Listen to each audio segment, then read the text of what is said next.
আসসালামু আলাইকুম। কেমন আছো সবাই? আশা করি আল্লাহর রহমতে সবাই অনেক বেশি ভালো আছো। তোমাদের সাথে আজকে আপুর প্রথম ক্লাস। আপুর নাম একটা ফাইরোজ মাইনশা। আপু ঢাকা মেডিকেল কলেজ থেকে পড়াশোনা শেষ করে এখন ইন্টার্নশিপ করছি। এই হচ্ছে মোটামুটি পরিচয়। আজকে আমরা পড়বো, সবাই জানো নিশ্চয়ই, তাই না? কিছুক্ষণ আগে শো করতেছিল আমাদের টপিক বর্জ্য নিষ্কাশন, তাই না? আচ্ছা, তোমাদের এখন যেহেতু পড়াটা কমপ্লিটলি আমরা শুধু এমসিকিউ বেসড করবো না, আমাদের আসলে মেইন টার্গেট থাকবে হচ্ছে যেন আমরা সিকিউ অ্যান্সার করতে পারি, সেই সাথে এমসিকিউ এর জন্য কভার হয়, তাই না? আমাদের টোটাল টার্গেট তো এটাই। তো প্রথম কথা হচ্ছে জুলজি থেকে কেউ যদি গুছিয়ে রিটেনে অ্যান্সার করে, ট্রাস্ট মি, একদম অনেক অনেক অনেক ভালো নাম্বার তোলা যায়। ইউজুয়ালি বায়োলজিতে তোমার মানে স্পেশালি জুলজির ক্ষেত্রে তোমার প্রত্যেকটা কোশ্চেনই তুমি মোটামুটি এইটাও তো 10 তুলতেই পারবা, এটা তো 10 তোলাই যায় শুধু যদি তুমি একটু গুছিয়ে অ্যান্সার করো। ডিপেন্ড করে হচ্ছে তোমার খাতার সৌন্দর্যের উপর, টু বি ভেরি অনেস্ট। এখন এমন ভাবার দরকার নেই আপু আমার হাতের লেখা তো খুব একটা ভালো না, তাহলে আমার খাতা তো সুন্দর হবে না।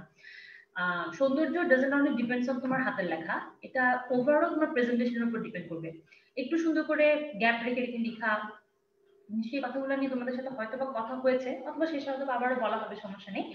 মানে আপু তারপরে একটু বলে দিলাম, ইউজুয়ালি তুমি অ্যান্সার করার সময় একটু গুছিয়ে অ্যান্সার করা ট্রাই করবা। মনে করো তোমাকে ক ঘ গ ঘ 4টা অংশ অ্যান্সার করতে হচ্ছে, তুমি 1 নং প্রশ্ন উত্তর ক লিখে একটু স্পেস দিলা, কোনো একটা সংজ্ঞা আসলো, তুমি লিখলা যে সংজ্ঞাটা কিসের সংজ্ঞা চাইলো, সেটা একটু তুমি যদি নীল কলম দিয়ে লিখো, অথবা কালো কলম দিয়ে লিখে নিচে একটু নীল কলম দিয়ে দুটো দাগ দিলা, তারপরে নিচে সংজ্ঞাটা লিখলা। এখন অনেকে আবার মনে করে যে আপু সময় নষ্ট হবে কিনা, বা আমার যতটুকু মনে হয় জুলজিতে আসলে তুমি সময় পাবা, অ্যান্সার করার সময় পাওয়া যায়। সো একটু প্রেজেন্টেশনের দিকে নজর দিলে দেখা যায় যে মোটামুটি তোমাকে মানে 4-এ 3 দিয়েই দিবে, 3-এ 2 দিবেই, 4-এ 3 3-এ 2 দিলেই কিন্তু তুমি মোটামুটি 1-1 2 2 পেলে এইটা হলো ট্রেন ইজিলি হয়ে যায়। তো সেক্ষেত্রে তোমাকে অনুধাবন ভালো করতে হবে, জ্ঞানমূলক প্রশ্নগুলো ভুল করা যাবে না। ওইটা ঠিক রাখলে আর প্রেজেন্টেশন ঠিক থাকলে এটা তো 10 করে পেলে তোমার 80% মার্কস তোলা আসলে কোনো ব্যাপারই না, বরং আরো বেশি চলে আসবে ইনশাল্লাহ। কারণ তুমি তোমাদের সিনিয়রদের কাছে শুনলে দেখবা যে এমনও অনেক মানে মানে মার্ক রেকর্ডস আছে যে 90 আপ 95 99 করে পাইছে এক একজন জিওলজিতে, বুঝছো? মানে আমি কিন্তু একদম তোমাদের বোর্ড এক্সামের কথা বলতেছি। তোমার নর্মালি টেস্ট পরীক্ষা, প্রি টেস্ট পরীক্ষা, এইসব পরীক্ষায় তোমাকে তার এত মার্কস দিবে না, বাট বোর্ডে নাম্বার তোলা আসলেই অনেক বেশি সহজ। আচ্ছা, তো যাই হোক, অনেক কথা বলে ফেললাম শুধুমাত্র প্রেজেন্টেশনের জন্য, কারণ এগুলোর উপর আসলে মার্কস অনেক ক্যারি করে। তবে আমাদের শুধু প্রেজেন্টেশন দিয়ে তো হবে না, মেইন জিনিস থাকতে হবে ভিতরে, তাই পড়তে হবে, তাই না? আচ্ছা, আমরা আজকে যে চ্যাপ্টারটা পড়বো সেটা থেকে রিটেনে আসার মতো খুব বড় দাগের প্রশ্ন একদম বলে দেওয়া যায় 2 থেকে 3টা প্রশ্ন আছে, যে তোমার যদি ঘ এর জন্য প্রশ্ন হয়, 4 নম্বরের জন্য যদি প্রশ্ন হয়, সেই ক্ষেত্রে উচ্চতর দক্ষতামূলক যে প্রশ্নগুলো আমরা বলি, ওখানে তুমি 3 থেকে 4টা প্রশ্ন কভার করলে ধরে ফেলা যায় যে হ্যাঁ এর মধ্যেই আসবে। তো আপু তোমাদেরকে হচ্ছে এমসিকিউ কোন কোন জায়গা থেকে পড়তে হবে আমাদের দাগানো তো দেওয়াই আছে, দাগানো অংশগুলো পড়তে হয়, তার বাইরেও টুকটাক জানতে হয়। জুলজি যেহেতু আসলে বাদ দেওয়ার সুযোগ খুব কম, বুঝছো? আর যারা এখন থেকে একটু ভালো মতো পড়ে ফেলবা তারা আলটিমেটলি পরে অনেক বেশি গেইনার হবা অ্যাডমিশন টেস্টগুলোতে, তাই না? যেখানে অ্যাডমিশন টেস্টগুলো জুলজি যদি থাকে বা বায়োলজি যদি তুমি অ্যান্সার করতে যাও, তোমাকে অবশ্যই এমসিকিউ গুলো খুব ভালো পারতে হবে। তো আমরা শুরু করে দিই। প্রথমেই হচ্ছে এই চ্যাপ্টারের একদম ফার্স্ট পেজ থেকে আমরা একটু এমসিকিউ বেস, প্রথমে একটু চ্যাপ্টারের পেজ ওয়াইজ আগাই, তারপর তোমাকে আপু রিটার্নের জন্য কি কি পড়তে হবে ওই অংশগুলো বলে দেবো, ঠিক আছে? রিটার্নের জন্য কোন অংশগুলো পড়তে হবে সেগুলো বলে দিব আমরা। প্রথমে তুমি দেখতে পাচ্ছ যে টোটাল তোমার বৃক্ক জিনিসটা কি, এটা একটা রেচন অঙ্গ। বর্জ্য নিষ্কাশন চ্যাপ্টারটা আগে একটু বলে দিই, তোমার কিন্তু মানবদেহের যে অনেকগুলো পার্ট আছে, একদম পরিপাক থেকে শুরু করে পরিপাক, রক্ত, শ্বসন, রেচন, চলন, প্রত্যেকটা অংশ কিন্তু তোমার জন্য ইম্পর্টেন্ট। তবে মজার ব্যাপার যেটা আমার পার্সোনালি যেটা মনে হয়, রেচনটা কম্পারেটিভলি অন্যান্য চ্যাপ্টারের চেয়ে অনেক ছোট, প্রায় খুব সম্ভবত 12 পৃষ্ঠা হতে পারে বড় জোর, অল্প ছোট্ট একটা চ্যাপ্টার। এটা তুমি যদি খুব ভালো করে পড়ে ফেলতে পারো এবং থেকে সিকিউ আসলে তুমি খুব ভালো নাম্বারও ক্যারি করতে পারবা। সো পড়তেও সময় খুব একটা লাগবে না, তাই আশা করবো যে পড়াটুকু আপুর সঙ্গে সঙ্গে ক্লাসে একটু পড়ে ফেলার চেষ্টা করো, তার বাকিটা বাসায় কভার দিবে যেন তোমার এখান থেকে সিকিউ এমসিকিউ একদম কমপ্লিটলি শেষ হয়ে যায়, ঠিক আছে? তো আমরা যেটা বলতেছিলাম, প্রথম প্যারাটায় তুমি দেখতে পারো এখানে কাকে রেচন তন্ত্র বলা হচ্ছে, বা ইউরিনারি তন্ত্র বা রেনাল তন্ত্র, একই জিনিসের যে 3টা নাম, একটু অল্টারনেটিভ নামগুলো ওরা লিখে রেখেছে। তো আপু এটা কেন পড়লাম এখান থেকে? আমরা তো উপরের দিকে প্যারাগুলো ইউজুয়ালি পড়ি না। এটা পড়ার কারণ হচ্ছে তোমাকে একটা জিনিস শেখানো, তুমি তোমার পড়ার মাঝখানে যত জায়গায় যত গাঢ় কালির অংশ দেখতে পাবা, সেটা আমরা দাগ দিয়ে কিংবা না দাগ দিয়ে তুমি কিন্তু পড়ে নিবা, ঠিক আছে? মানে মেইন মাথায় রাখবা যে বোল্ড অক্ষরে কিছু লিখেছে কিনা, সেটা শুধুমাত্র জুলজির জন্য না, জুলজি, বোটানি, তোমার ফিজিক্স, কেমিস্ট্রি, ওভারঅল সব জায়গাতেই এই জিনিসটা একটু নোটিস করবা। গাঢ় কালির কোনো লেখা যেন তোমার পড়ার বাহিরে না থেকে যায়, ঠিক আছে? সেটা এমসিকিউ এর জন্য খুব বেশি ইম্পর্টেন্ট, এবং যদি ওইটা রিটেনের পার্ট হয় তাহলে তো প্রশ্ন আসবেই। ওকে, তো এখান থেকে মানুষের প্রধান রেচন পদার্থ কি কি একটু এটা দাগ দিয়ে রাখতে পারো, অ্যামোনিয়া, ইউরিয়া, ইউরিক অ্যাসিড, ইউরোক্রোম। এছাড়াও কিন্তু তুমি অনেক বড় একটা লিস্ট কিছুক্ষণ পরেই পেয়ে যাবা, তাই না? বিশাল একটা লিস্ট আমরা পাবো, প্রত্যেকটা লিস্টের মধ্যে আবার এক একটার উপরে পার্সেন্টেজও দেওয়া আছে, সেগুলো তুমি পড়বা। তাহলে এখানকার আসলে আলাদা গুরুত্বটা কি? আলাদা গুরুত্ব হচ্ছে তুমি ওই কয়টার মধ্যে স্পেসিফিক করে যদি তোমাকে জানতে চাই কোনগুলো বেশি গুরুত্বপূর্ণ বা কোনগুলা মানে প্রধান রেচন পদার্থ এইভাবে করে যদি মেনশন করে, তাহলে অ্যান্সারে চলে আসবে কি বলো, অ্যামোনিয়া, ইউরিয়া, ইউরিক অ্যাসিড এবং ইউরোক্রোম, ঠিক আছে? এই চারটা একটু দাগ দিয়ে রাখতে পারো। আচ্ছা, তারপরে হচ্ছে প্রধান রেচনাঙ্গ বৃক্ক, এটা আমরা সবাই জানি। পরের পেজে মানে এই পেজের নিচের দিকে তুমি দেখতে পাচ্ছ কিছু লাইন দাগ দেওয়া আছে। আমরা মনে করি যে আমাদের রেচন পদার্থ মনে হয় শুধুমাত্র বৃক্কের মধ্য দিয়ে যায়, তা কিন্তু আসলে না। রেচন পদার্থ মানে তো বোঝো, তাই না? নাইট্রোজেন ঘটিত বর্জ্য পদার্থগুলোকে আমরা ইউজুয়ালি রেচন পদার্থ বলি। তো আমার বডির জন্য যে ভালো না, সেটাই কাইন্ড তুমি মনে রাখতে পারো রেচন পদার্থ। এখন সবসময় যে রেচন পদার্থ বৃক্ক বা রেচন তন্ত্রের মাধ্যমে যাবে তা না, এটা ছাড়াও আরো কিছু অঙ্গের মাধ্যমে আমাদের বডি থেকে খারাপ জিনিসগুলো বের হয়ে যায়। সেই অঙ্গগুলোকে আমরা আবার সহকারী অঙ্গ বলি। তোমার বইয়ে সহকারী অঙ্গগুলোর নাম দেয়া নেই, কিন্তু তুমি একটু মনে রাখতে পারো চাইলে। আমাদের ত্বকের মাধ্যমে আমরা কি ঘাম বের হয়ে যাচ্ছে, ঘামের সাথে কি কিছু বর্জ্য পদার্থ বের হয়ে যায়। তারপর মনে করতে পারো আমরা যে নিঃশ্বাসের মাধ্যমে কার্বন ডাইঅক্সাইড বের করে দিচ্ছি, তার মানে ফুসফুস একটা সহকারী রেচন অঙ্গ, ত্বক একটা সহকারী রেচন অঙ্গ। এগুলো তোমার জানা থাকলে ভালো, যেহেতু বইয়ে সরাসরি নাই হয়তো তোমার এমসি কিন্তু আসবে না, বাট স্টিল অন্যান্য রাইটারের বইয়ে থাকে, এবং তুমি যদি মনে রাখতে পারো তাহলে তোমার জন্য ভালো। ওকে, কিন্তু যেটা তোমাকে মনে রাখতেই হবে সেটা হচ্ছে তোমার বইয়ের কথা। 80% আমাদের ওই নর্মাল রেচন তন্ত্র দিয়ে যাবে, মানে যেটাকে আমরা চিনি বৃক্ক, বৃক্কের সঙ্গে আরো তিনটা জিনিস আছে। কি কি দেখো তো? একজোড়া বৃক্ক তো আছে, একজোড়া ইউরেটার, একটা মূত্রথলি, আর হচ্ছে একটা মূত্রনালী। তাহলে এই টোটাল চারটা জিনিস মিলে আমার কি তৈরি হচ্ছে? রেচন তন্ত্র তৈরি হচ্ছে।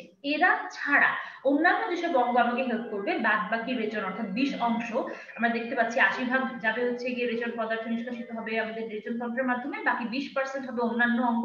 অন্যান্য অঙ্গ কি? আমি তোমাকে একটু হিন্টস দিয়ে দিলাম, ত্বক, ফুসফুস, এগুলা। আচ্ছা, এতটুকু গেল। এখন তারপর থেকে শুরু হয়েছে তোমার এই বৃক্ক, ইউরেটার, মূত্রথলি এবং মূত্রনালী সম্পর্কে একটু করে ডিটেইলস বলেছে। ওদের অ্যানাটমি তোমাকে পড়িয়েছে, ওরা দেখতে কিরকম, ওদের ওজন কত, এই ধরনের কিছু আইডিয়া দিয়েছে। তো এখান থেকে না এমসিকিউ পার্টটাই বেশি আসার সম্ভাবনা।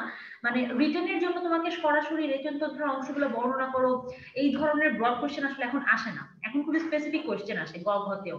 একদম তোমাকে হয়তো বা ছবি তুলে দিয়ে বলবে এই অংশটা কি, এটার কাজ ব্যাখ্যা করো, বা এটা না থাকলে কি হতো, এরকম ব্যাখ্যা করো। এই ধরনের প্রশ্ন আসবে। তোমাকে দেখাবো সামনে কিছু প্রশ্ন, বাট এই জায়গাটা তুমি একটু এমসিকিউর জন্য করে পড়বা। হ্যাঁ, মানে আমাদের দুইটা বৃক্ক থাকে, ডান বৃক্ক, বাম বৃক্ক, তার মধ্যে কোনটা উপরে কোনটা নিচে, এগুলো এমসিকিউর জন্য খুব ইম্পর্টেন্ট। পারো যে আমাদের যেহেতু যকৃৎ ডান দিকে থাকে, তাই না? যকৃৎ অনেক বড় একটা অংশ, ডায়াফ্রামের নিচে যকৃৎ থাকতেছে, তাহলে যকৃতের নিচে থাকতেছে হচ্ছে কি বলো, ডান বৃক্কটা। এখন তুমি দেখো তাহলে বাম দিকে তো আর যকৃতের এত বড় অংশ নাই, তার মানে বাম বৃক্ক এত নিচে নামবে না। মানে এগুলা কিন্তু তুমি না বুঝে এমনি মুখস্থ করতে পারতা যে বাম বৃক্ক উপরে থাকবে, ডান বৃক্ক নিচে থাকবে, বাট তোমার যদি একটু সেন্স থাকে যে বডির ভেতরে অ্যানাটমি সম্পর্কে, যে অঙ্গগুলো কোনটা কোথায় আছে, তাহলে তুমি মুখস্থ করা ছাড়াও তুমি আসলে বলতে পারবা যে আপু আমার যকৃতের যেহেতু ডান পাশটা অনেক বড়, তাহলে আমার ডান বৃক্কটা একটু নিচের দিকে চলে যাবে, কম্পারেটিভলি বাম বৃক্কটা একটু উপরের দিকে থাকবে। তোমার জন্য অনেক সময় সত্য মিথ্যা প্রশ্ন করবে, যে নিচের কোনটি সত্য বা মিথ্যা, এরকম প্রশ্ন করে অপশনে দিবে যে ডান বৃক্ক বাম বৃক্কের চেয়ে উপরে থাকে, কিন্তু কথা তো ভুল। বাম বৃক্ক উপরে থাকবে, ডান বৃক্ক নিচে থাকবে। তো একটু যেভাবে করে মনে রাখা সম্ভব আর কি, এগুলো কিভাবে করে পড়ে নিবা। তারপর এখান থেকে প্রত্যেকটা লাইনে মোটামুটি তোমাকে মানে পড়া উচিত ফর এমসিকিউ, তাই না? তোমার জন্য কষ্ট হবে হয়তো, বা সব লাইন ধরে ধরে পড়া অভ্যস্ত নাও হতে পারো, কিন্তু পড়তে হবে। দেখো এখানে একটু বলছে যে তোমার তৃতীয় লাম্বার কশরকা পর্যন্ত গেছে, এবং দ্বাদশ থোরাসিক কশরকা থেকে শুরু হয়েছে, মানে T12 থেকে L3। তো তুমি চাইলে একটা কাজ করতে পারো, সেটা হচ্ছে মানে এরকম একটা বাংলা ভাষার ভিতর দিয়ে না গিয়ে তুমি এটার পাশে একটু ছোট করে লিখে রাখতে পারো যে T12 থেকে L3, এটা হচ্ছে কি আমার এক একটা কিডনি, মানে ইউজুয়ালি কিডনির স্প্যান, মানে শুরু থেকে শেষ পর্যন্ত কতটুকু অংশ সে ধরে আছে। তো এটা একটু জাস্ট দাগ দিয়ে রাখলাম, বা পাশে একটু T12 L3 লিখলে তোমার চোখে লাগবে, বাংলা ভাষার ভিতর থেকে খুঁজে হয়তো মনে থাকবে না। থোরাসিক 12 থেকে লাম্বার 3 পর্যন্ত এটা ইউজুয়ালি স্প্যান থাকে। ওকে, তারপরে এখান থেকে তোমার পড়ার মধ্যে কিন্তু অনেক কিছুই আছে, বুঝছো? বৃক্ষটা দেখতে অনেকটা শিম বীজের মতো।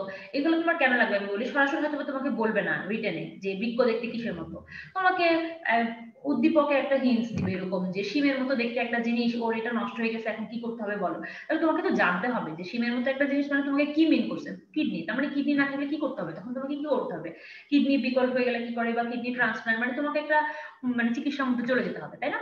মানে তোমাকে প্রশ্ন দেখেও বুঝতে হবে, এবং সেই জন্য আসলে ছোট ছোট জিনিসগুলো খুব ইম্পর্টেন্ট।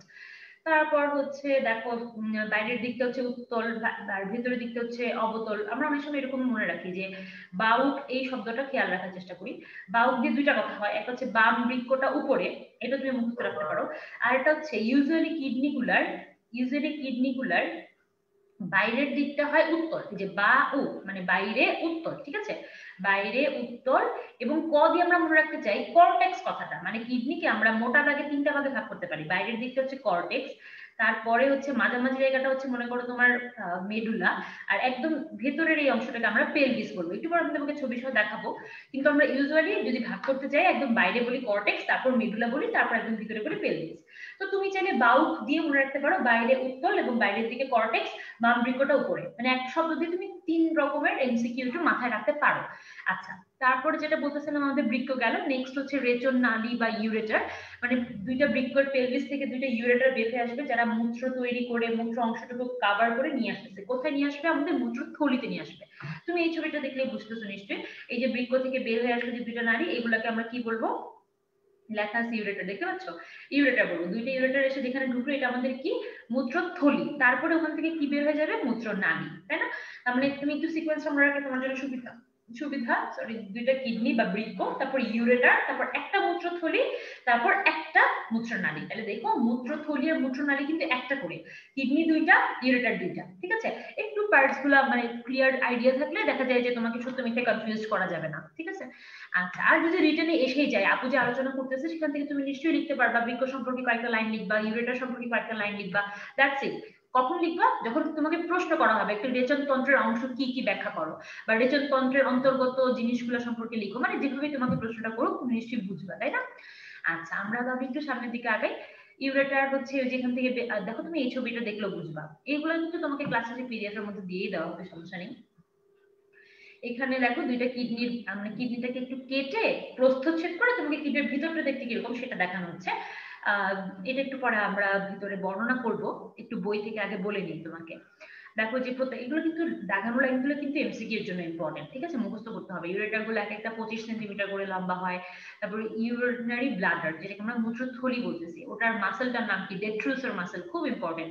আবার দেখো গাঢ় কালি করা আছে, আমরা দাগ দিইনি অথচ গাঢ় কালি, তুমি কিন্তু অবশ্যই করবা, তাই না বলো? আচ্ছা, তারপর একটা মূত্রথলির মধ্যে কতটুকু সে মূত্র ধারণ করে রাখতে পারে, তো একটা লিমিট থাকে। একটা লিমিটে আসলে মূত্রত্যাগের ইচ্ছা জাগে, দুটো কিন্তু সেম না। একটা হাইয়েস্ট লিমিট পর্যন্ত ধরতে পারে, সেখানে আমরা বলছি কি বলো, 700 থেকে 750। আর কত হলে মূত্রত্যাগের ইচ্ছা জাগে? 280 থেকে 320। তো এই জিনিসগুলো না তোমাকে একটু একটু করে শিখতে হবে এমসিকিউর জন্য, ওকে? আচ্ছা, তারপর হচ্ছে মূত্রনালী বা ইউরেথ্রা, ছেলেদেরটা একটু বড় হয়, মেয়েদেরটা ছোট হয়। ছেলেদেরটা লেন্থ কত শিখতে হবে? 18 থেকে 19, মেয়েদেরটা 3.5 থেকে 4। এতটুকু মোটামুটি শিখলেই চলবে। আর একটা কথা মনে রাখতে হবে, ছেলেদের ক্ষেত্রে এই ইউরেথ্রাটাই কিন্তু ওদের একই সঙ্গে মানে ইউরিনারি পার্টে কাজ করতেছে, আবার একই সঙ্গে জেনিটাল পার্টে কাজ করতেছে, মানে ওদের বীর্য নিষ্কাশনটাও কিন্তু ইউরেথ্রার মাধ্যমে হয়। সুতরাং এই একটা লাইন তোমার জন্য এই জায়গা থেকে গুরুত্বপূর্ণ, ওকে? তাহলে আমরা প্রথমেই মোটামুটি রেচনতন্ত্রের কি কি আছে এদের সম্পর্কে একটা মানে আইডিয়া নিয়ে নিলাম, যে কে দেখতে কিরকম বা কার মধ্যে কি কি জিনিস ইনক্লুডেড। এখন আমাদের বৃক্কের গঠন ও কাজ, এই জায়গাটা একটু দেখতে হবে। এইটা কিন্তু তোমার গয়ের জন্য আসতে পারে, মনে করো তোমাকে চিত্রে হচ্ছে একটু হালকা করে বৃক্কের মতো করে বুঝালো, অথবা উদ্দীপকে তোমাকে শিমের মতো করে একটা হিন্টস দেওয়া থাকলো যে আমরা বৃক্ক নিয়ে কথা বলতেছি। তারপর গতে তোমাকে বললো যে উদ্দীপকে যাকে নিয়ে কথা বললো বা এই জিনিসটার গঠন বর্ণনা করো। সেই ক্ষেত্রে তোমাকে আসলে একটা বৃক্কের গঠন বর্ণনা করতে হবে। একটা যে কোনো কিছুর গঠন বর্ণনা করতে গেলে আমাদেরকে বাহ্যিক কথা যেমন বলতে হয়, তাকে ক্রস করে কাটলে বা প্রত্যুচ্ছেদ করলে ভিতরে দেখতে কেমন সেটা সহ আসলে বলতে হয়, ওকে? তাহলে এই জায়গাটা বৃক্কের গঠন তুমি দেখতে পাচ্ছ, তোমার খুবই ক্লিয়ার একটা ছবি আছে এতটুকু। ছবির এগুলো খুব সহজ ছবি, তাই না বলো? বৃক্কের ছবিগুলো খুবই সহজ কম্পারেটিভ টু অন্যান্য যেই মানবদেহের অন্যান্য পার্ট আছে, যেখানে ছবি টবি আঁকতে হয় সেই তুলনায় বৃক্কের ছবি আঁকা খুবই সহজ। তুমি এখানে বৃক্কের গঠনটা একটু খেয়াল করবা, ঠিক আছে? আপনি তোমাকে একটু বলি, কিছু জিনিস তো আগেই বলছি, দেখো এই ছবিটা খেয়াল করো। বাইরের দিকে এতটুকু অংশকে ওরা কি বলছে বলো তো? কর্টেক্স বলছে, দেখছো? তারপরের অংশটুকুকে ওরা বলছে মেডুলা। আর এই যে ফাঁকা জায়গাটা, এই ফাঁকা জায়গাটা আপু যেখানে দাগ দিচ্ছি, এই জায়গাগুলোকে ওরা বলছে কি পেলভিস। তার মানে তিনটা ভাগে আগে ভাগ করে নিল। তার আগে কিছু কিন্তু এমসিকিউ ছিল, হ্যাঁ আমি তোমাকে বলিনি কিন্তু করতে হবে এগুলা, যে একটা বৃক্কের দৈর্ঘ্য কতটুকু, প্রস্থ কতটুকু, এটা কতটুকু পুরু, তারপর একটা ছেলেদের ক্ষেত্রে বৃক্কের ওজন কত হয়, একটা মেয়ের ক্ষেত্রে বৃক্কের ওজন কত হয়, ডিফার করবে তাই না? ছেলেদের দেহের আয়তন বেশি থাকে, অঙ্গগুলো একটু বড় বড় থাকে, ওজন একটু বড় হবে। সুতরাং তোমাকে একটু এই ডিফারেন্সিয়েটিং পয়েন্ট গুলা বা কার ক্ষেত্রে কত হচ্ছে সংখ্যাটা শিখতে হবে, ঠিক আছে? আচ্ছা, তারপর যেটা বলছিলাম যে আমাদের বৃক্কের হচ্ছে একটা আবরণী আছে, আবরণীটার নাম কি দেখো, ক্যাপসুলের কথা বলা আছে, খুবই সহজ নাম বৃক্কের ক্যাপসুল। আমরা ইউজুয়ালি জানি যে হৃৎপিণ্ডের আবরণীকে পেরিকার্ডিয়াম বলে, মস্তিষ্কের আবরণীকে মেনিনজিয়াস বলে। ঠিক তেমনই তোমাকে মনে রাখতে হবে আমাদের বৃক্কের আবরণীকে আমরা কি বলি, বৃক্ক ক্যাপসুল। আসলে রেনাল ক্যাপসুল বলা হয়, বাংলা নাম শুনতে একটু আনইউজুয়াল লাগে আর কি, বুঝছো? বৃক্কীয় ক্যাপসুল তো আসলে বললে কেমন শোনায়, রেনাল ক্যাপসুল বলে। ওকে, মোট কথা ক্যাপসুল কথাটা মনে রাখো। ওকে, তো আমাদের আবরণী গেল, এখন হচ্ছে আমরা একটু ভিতরে ঢুকে গেল। ভিতরে ঢুকার পর আমরা কি দেখলাম, বাইরের দিকের অংশকে আমরা কর্টেক্স বলতেছি, তারপর মেডুলা বলতেছি, তারপর হাইলাস বলতেছি। হাইলাস বা হাইলাম এক বচন আর বহু বচনের ব্যাপার আর কি, বুঝছো? তো এখন কথা হচ্ছে তুমি ভাগ করলা, এখন কোন ভাগে কি আছে বা এদের একচুয়ালি কার্যকরী ও গঠনগত এককটা কি সেটা তোমার আসলে জানা দরকার। ইউজুয়ালি আমরা বৃক্কের ক্ষেত্রে গঠনগত কার্যগত একক কি বলি বলতো, নেফ্রন। সেটা হচ্ছে আমার আরেকটা ইম্পর্টেন্ট রিটেনের কোয়েশ্চেন, যেটা গ অথবা ঘতে আসতে পারে, যে চিহ্নিত চিত্র অঙ্কন করো নেফ্রনের, অথবা তোমাকে বলবে নেফ্রনের কি কি গঠন আছে গঠনগত বর্ণনা করো, অথবা তোমাকে বলবে যে উদ্দীপকে যাকে নিয়ে কথা বলেছে তার গঠনগত কার্যগত একক কি তার সম্পর্কে লিখো। তার মানে মোট কথা ঘুরে ফিরে তোমাকে নেফ্রনের ডিটেইলস জানতে হবে, বুঝছো? তাহলে নেফ্রনের ডিটেইলস জানতে পারলে তুমি আসলে বুঝবা যে নেফ্রনের কতটুকু অংশ কর্টেক্সে থাকে, কতটুকু অংশ মেডুলায় থাকে, কোন অংশটুকু নিয়ে হাইলাম তৈরি হচ্ছে, এই জিনিসগুলো বা পেলভিস তৈরি হচ্ছে, এই জিনিসগুলো তখন তুমি আরেকটু ক্লিয়ারলি বুঝবা। তবে মোটা দাগে যতটুকু দেখা যাচ্ছে সেটা তোমাকে বলি, আমাদের রেনাল যে মেডুলা পার্টটা মানে সেকেন্ড পার্টটা, মেডুলাতে সাধারণত আমরা কি বলি, কতগুলা রেনাল পিরামিড তৈরি হয়। তুমি দেখো ছবি দেখতে পাচ্ছ, এই যে ত্রিকোণাকারের মধ্যে মোটা অংশটা কার দিকে, কর্টেক্সের দিকে, আর সরু অংশটা কার দিকে, পেলভিসের দিকে। এই ডিরেকশন গুলো তুমি মনে রাখলে সত্য মিথ্যা উল্টাপাল্টা করে দিলেও তুমি কখনো ভুল করবে না।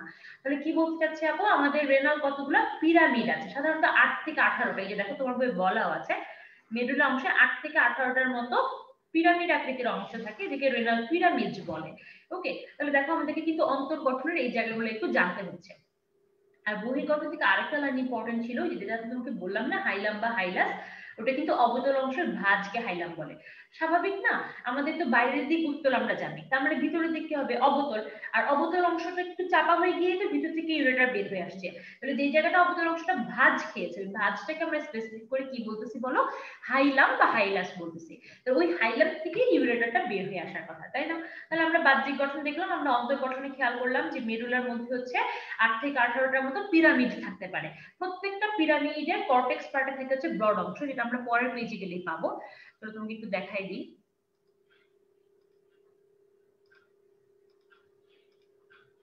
এই যে দেখো, এই পিরামিডের গোড়া থাকে কর্টেক্সের দিকে, আর হচ্ছে সামনের দিকে সরু অংশটার মধ্যে দেখো 10 থেকে 25টার মতো ছিদ্রযুক্ত চূড়া বা প্যাপিলা থাকে। এটা তুমি একটু দাঁড়িয়ে রাখো, হ্যাঁ? মানে আমাদের যে পিরামিড গুলো দেখলাম না, ওই পিরামিডের কর্টেক্স পার্টে থাকবে ব্রড বা মোটা অংশটা, আর ত্রিভুজের একদম কোণাটা যেখানে ছিল ওই জায়গায় কতটার মতো ছিদ্র, 10 থেকে 25টার মতো ছিদ্র, একটু কষ্ট করে সংখ্যা শিখতে হবে। ওই চূড়াগুলোকে আমরা কি বলি বলতো, প্যাপিলা বলি। তাহলে প্যাপিলা গুলো কোথায় উন্মুক্ত হচ্ছে, কর্টেক্সের পরে কি, মেডুলা, তাহলে মেডুলার পরে কি, পেলভিস। তার মানে এখন আমার প্যাপিলা গুলো কোথায় উন্মুক্ত হবে, কমন সেন্স, পেলভিস উন্মুক্ত হবে, তাই না? আচ্ছা, এরপর হচ্ছে তোমার এখানে রেনাল কলাম বলে একটা জিনিস বলছে, এটা তুমি ছবিটা দেখলে একটু বুঝবা। তো তোমাকে দেখাই, আমরা বললাম যে তোমাকে বাইরের এই অংশটুকু হচ্ছে আমাদের কর্টেক্স, রাইট? এই অংশটুকু কর্টেক্স। তারপর তোমাকে আপু বললাম এই যে দাগানো এই অংশটুকু হচ্ছে ওদের পিরামিড। তো দেখো পাশাপাশি যখন দুইটা পিরামিড আমি রেনাল মেডুলার মধ্যে রাখলাম, তখন দুই পিরামিডের মাঝখানে এই জায়গাটায় কিছু স্পেস তৈরি হলো না বলো, এইরকম করে কিছু স্পেস তৈরি হয়। আবার এই কর্টেক্সের পরে এই দুই পিরামিডের মাঝখানে কিছু স্পেস তৈরি হয়, আবার কর্টেক্স এখানে, তারপর এখানে কিছু স্পেস তৈরি হয়। মজার ব্যাপার হচ্ছে এই দুই পিরামিডের মাঝখানে মাঝখানে করে যে অংশগুলো নামতেছে নিচের দিকে, এরাও কিন্তু আমার কর্টেক্সের অংশ। কিসের অংশ বলো, কর্টেক্সের অংশ। এবং এদেরকে আমরা বলি রেনাল কলাম।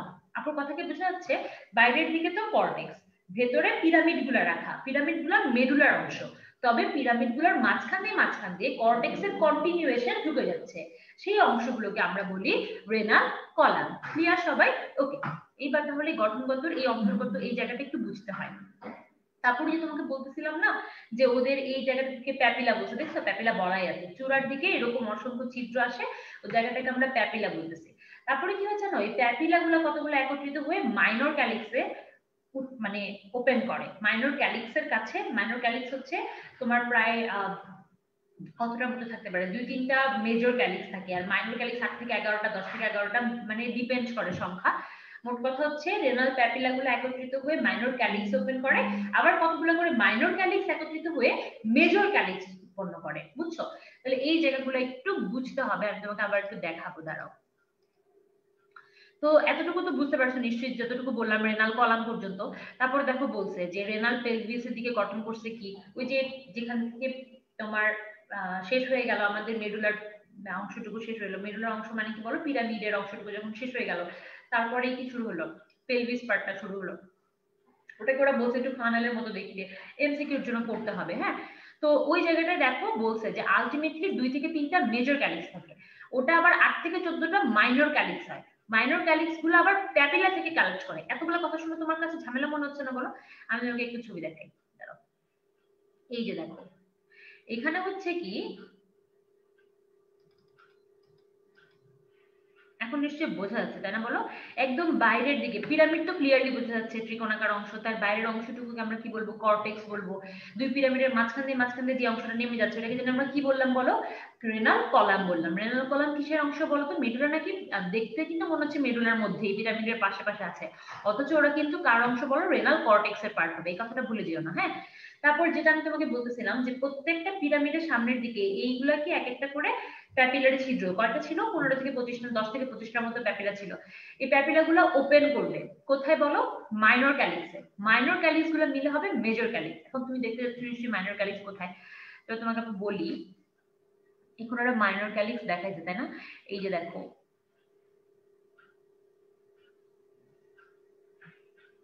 প্রত্যেকটা এগুলা অসংখ্য, এখান থেকে যে অসংখ্য বলা উচিত না, সংখ্যা যেহেতু ফিক্স করা আছে, প্রত্যেকটা থেকে তোমার তো 10 থেকে 25টার মতো রেনাল প্যাপিলা বেরোচ্ছে। কতগুলো করে প্যাপিলা মিলিত হয়ে আপু বাসায় দেখায়, মনে করো এখানে অনেকগুলো হচ্ছে প্যাপিলা আসলো, অনেকগুলো প্যাপিলা ওপেন করলো, তার মধ্যে কয়েকটা করে প্যাপিলা আগে মিলবে, নিজেরা নিজেরা মিলে তৈরি করলো, মনে করো এটা একটা মাইনর ক্যালিক্স। আবার কতগুলো প্যাপিলা মিললো, মিলে এখানে তৈরি করলো মনে করো আরেকটা মাইনর ক্যালিক্স। আবার এখানে মনে করো কতগুলো প্যাপিলা ছিল, ওরা মিলে তৈরি করলো আরো একটা মাইনর ক্যালিক্স। তাহলে দেখো আমি কিন্তু এখানে কি পেলাম, এটা একটা মাইনর ক্যালিক্স, এটা একটা মাইনর ক্যালিক্স, এটা একটা মাইনর ক্যালিক্স, এরকম আরো অনেক মাইনর ক্যালিক্স এখানেও আছে, তাই না? প্রায় 10 থেকে 14টা, 14 থেকে 18টার মতো তোমাকে মাইনর ক্যালিক্স বলছে।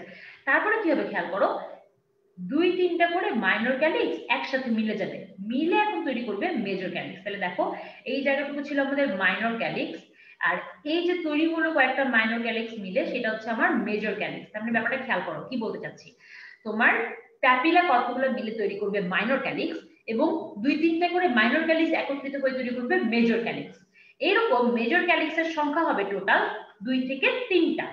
তখন এই একটা টোটাল বৃক্ক থেকে যখন 2 থেকে 3টা মেজর ক্যালিক্স বাইরের দিকে চলে আসবে, বাইরের দিকে বলতে কি বলতো, অবতল অংশের ভাঁজে একদম হাইলামের দিকে চলে আসতেছে, তখন কি হবে জানো, তোমার 3টা বা 2টা যে কয়টাই মেজর ক্যালিক্স হোক, সেই মেজর ক্যালিক্স গুলো আবার নিজেরা নিজেরা মিলিত হবে। বুঝছো? মিলিত হওয়ার পরে যে অংশটা তৈরি করবে সেইটাকে আমরা এখন বলবো ইউরেটার। তুমি সিকোয়েন্সটা বুঝছো, যে প্রথমে তো রেনাল পিরামিড থাকবে, পিরামিডের মাথার দিকে প্যাপিলা ওপেন করবে, অনেকগুলো প্যাপিলা একত্রিত হয়ে মাইনর ক্যালিক্স উৎপন্ন করবে, কয়েকটা করে মাইনর ক্যালিক্স একত্রিত হয়ে মেজর ক্যালিক্স উৎপন্ন করবে। টোটাল যে কয়টা মেজর ক্যালিক্স হবে, ওই 2টা হোক, 3টা হোক, 4টা হোক, ওরা একত্রিত হয়ে ইউরেটার তৈরি করবে। আলটিমেটলি পুরো বৃক্কের ভিতরে যতগুলো মূত্র তৈরি হয়েছিল সবগুলা একটা ইউরেটারের মাধ্যমে হাইলাম ক্রস করে বৃক্ক থেকে বের হয়ে আসবে। বুঝে গেছে আপনার কথা? মানে ওভারঅল আমার টার্গেটটা আসলে কি ছিল, যে আমি বৃক্কের ভেতরে যত মূত্র তৈরি হচ্ছে এটা আমি বের করে দিব, কার মাধ্যমে বের করে দিবে, ইউরেটারের মাধ্যমে বের করে দিব। তার মানে তোমার তো হঠাৎ করে করছে কি, উপর থেকে ব্রাঞ্চ করতে করতে আসছে, আবার এদিকে এসে বসে ইউরেটারটা ভেঙে কয়েকটা মেজর ক্যালিক্স হয়, মেজর ক্যালিক্স ভেঙে মাইনর ক্যালিক্স হয়। তো তুমি হয়তো দুই পাশ থেকে এসে মিলাইতে পারছিলে না, এই জন্য আমি তোমাকে বলে দিলাম, তুমি যদি এক পাশ থেকে যাও সমস্যা নেই, papilla, minor calyx, major calyx, ureter. Okay, এই সিকোয়েন্সটা মনে রেখো। ওকে, আশা করি এতটুকু বোঝা গেছে। তারপর যদি কোনো সমস্যা থাকে আপনাকে একটু কমেন্ট করে জানাইও, হ্যাঁ, আমি যখন আবার রিপিট করব। তারপর দেখো এখান থেকে তোমার কয়েক রকম নেফ্রনের প্রকারভেদের কথা বলা আছে। কর্টিক্যাল রক্তবাহিকা কি জিনিস? কর্টিক্যাল রক্তবাহিকা হচ্ছে আপু কর্টেক্সে মানে ব্লাড ভেসেলের যে অংশগুলো কর্টেক্সে সাপ্লাই দিবে তাদেরকে আলাদা করে কর্টিক্যাল ব্লাড ভেসেল বলে বা কর্টিক্যাল রক্তবাহিকা বলে। এটা আসলে নাম শুনে মনে হয় কত ভারী কথাবার্তা বলছে, আসলে তেমন কিছুই না। তুমি তো বৃক্কের জন্য একটা ধমনী আনবাই, তাই না, যে কিনা বৃক্ককে অক্সিজেন যুক্ত রক্ত সাপ্লাই দিবে। এখন সেই বৃক্কের ধমনীটা যখন তোমার মেডুলাকে সাপ্লাই দিবে অক্সিজেন, তখন ওকে আমরা বলতে পারি না মেডুলারি আর্টারি বা হচ্ছে মেডুলারি রক্তবাহিকা। ওটা দেখে তো ভয় পাওয়ার কিছু নাই, মেডুলাকে দিবে মেডুলারি রক্তবাহিকা, উপরে উঠে কর্টেক্সে দিবে কর্টিক্যাল রক্তবাহিকা, এই আর কি, বুঝছো? এটা কিন্তু খুব কঠিন কিছু না। ওকে, আচ্ছা, তারপর আমরা সামনের দিকে আগে যেটা বলতেছিলাম যে আমাদের বৃক্কটাকে সরি নেফ্রনকে বুঝছো ওরা তিনটা ভাগে ভাগ করে ফেলছে। বলছে যে সুপারফিশিয়াল, মিড কর্টিক্যাল, আর হচ্ছে বলছে জাক্সটা মেডুলারি। তুমি শব্দগুলো খেয়াল করলে বুঝতেছো যে আমি জানি একটা বৃক্কের বাইরের দিকে হচ্ছে কি কর্টেক্স, মাঝামাঝি দিকে মেডুলা। তো যেই নেফ্রনটা একদম তোমার কি হচ্ছে একদম বাইরের লেয়ার যেটা ছিল আমাদের কর্টেক্সের একদম শুরু থেকে যে নেফ্রন শুরু হয়ে গেছে ওইটাকে আমরা কি বলতে পারি? সুপারফিশিয়াল, একদম বাইরের দিকে আছে। যেটা মনে করো হচ্ছে কর্টেক্সের মাঝামাঝি স্টার্ট হয়েছে, মিড কর্টিক্যাল। আর যেটা মনে করো একদম মেডুলা স্টার্ট হওয়ার আগ মুহূর্তে নেফ্রন শুরু হয়েছে, সেই নেফ্রনের নাম কি হবে? জাক্সটা মেডুলারি। ঠিক আছে, জাক্সটা মেডুলারি মানে মেডুলার নিকটবর্তী জায়গা থেকে শুরু হয়েছে। ঠিক তেমনি দেখো তুমি যদি ওয়ার্ডটা বুঝো তাহলে অবস্থান বুঝে যাবা। নিচের লাইনে দেখো অবস্থানগুলো লেখা, সুপারফিশিয়ালের অবস্থান কোথায়? কর্টেক্সের বহির্ভাগে। মিড কর্টিক্যালের অবস্থান কোথায়? কর্টেক্সের মাঝামাঝি। জাক্সটা মেডুলারির অবস্থান কোথায়? কর্টেক্স আর মেডুলার সংযোগস্থলে মানে জাংশনে, মানে যেখান থেকে মেডুলার শুরু হচ্ছে, এই জন্যই নাম কি? জাক্সটা মেডুলারি। বোঝা গেছে আপনার কথা? এবং তোমাকে কষ্ট করে মুখস্থ করতে হবে এদের পার্সেন্টেজ গুলা, যে আসলে কোনগুলা বেশি থাকে। সুপারফিশিয়াল টাইপটাই সবচেয়ে বেশি 85, মিড কর্টিক্যাল 5, জাক্সটা মেডুলারি হচ্ছে মাত্র 10%। ওকে, এখন আরেকটা লাইন লিখে নিচে দেখা যাচ্ছে যে কোনটা লুপ অফ হেনলি খাটো, কোনটা লম্বা, কোনটা কিরকম, তাই না? আচ্ছা, এখন তাহলে তোমাকে জানতে হবে লুপ অফ হেনলি কি। তো আপু তোমাকে জাস্ট একটু পুরা নেফ্রন, যেহেতু আমি তোমাকে বললাম নেফ্রন কিন্তু খুবই ইম্পর্টেন্ট, নেফ্রন থেকে প্রশ্ন আসতে পারে, চিহ্নিত চিত্র অঙ্কন করো, নেফ্রনের গঠন বর্ণনা করো, এরকম করে প্রশ্ন আসবে। সুতরাং তোমাকে নেফ্রনের চিত্র কিন্তু আঁকা শিখতেই হবে। মানে ব্যাপারটা এরকম, আমরা একটা নেফ্রনের দুইটা পার্ট পাই ইউজুয়ালি, একটা রেনাল কর্পাসেল আর একটা রেনাল টিউবিউল। এগুলো কি করে বই পাবো আমি তোমাকে দেখাই দিব। রেনাল কর্পাসেলের ইউজুয়ালি আরো দুইটা পার্ট থাকে, মানে দুইটা ভাগে ভাগ করা যায়। বাইরের দিকে থাকে বোমেন্স ক্যাপসুল বা রেনাল ক্যাপসুল বলে অনেকে, আর ভেতরের দিকে থাকবে হচ্ছে তোমার এরকম পেঁচানো পেঁচানো পেঁচানো পেঁচানো কৈশিক জালিকা, যেটাকে আমরা বলবো গ্লোমেরুলাস। ওকে, যে নালী দিয়ে রক্তটা আসতেছে ওটাকে আমরা বলি এফারেন্ট, আর যে দিক দিয়ে বের হয়ে যাচ্ছে এক্সিট, মনে রাখবা ইফারেন্ট। হ্যাঁ, তাহলে বের হয়ে যাবে ইফারেন্ট দিয়ে আর ঢুকবে হচ্ছে এফারেন্ট দিয়ে। ওকে, তাহলে দেখো এই অংশটুকুকে মানে কৌশিক জালিকা অংশটুকুকে আমরা বলতেছি গ্লোমেরুলাস, আর ওটার পাশে যে কাপের মতো আছে এটাকে আমরা বলি বোমেন্স ক্যাপসুল, বা আমরা এটাকে রেনাল ক্যাপসুল বলি। ওভারঅল দুইটাকে মিলায়ে মানে গ্লোমেরুলাস আর বোমেন্স ক্যাপসুল দুইটাকে মিলায়ে আমরা একসঙ্গে বলি রেনাল কর্পাসেল। রেনাল কর্পাসেল, তাহলে renal corpuscle is a part of nephron. আমরা কিন্তু নেফ্রন করতেছি, নেফ্রনের এক নাম্বার ভাগ হচ্ছে রেনাল কর্পাসেল, যাকে আবার তোমার এরকম দুই ভাগে ভাগ করা যায়, মানে হচ্ছে গ্লোমেরুলাস ভিতরে, বাইরে রেনাল ক্যাপসুল, এটা গেল, বা বোমেন্স ক্যাপসুল।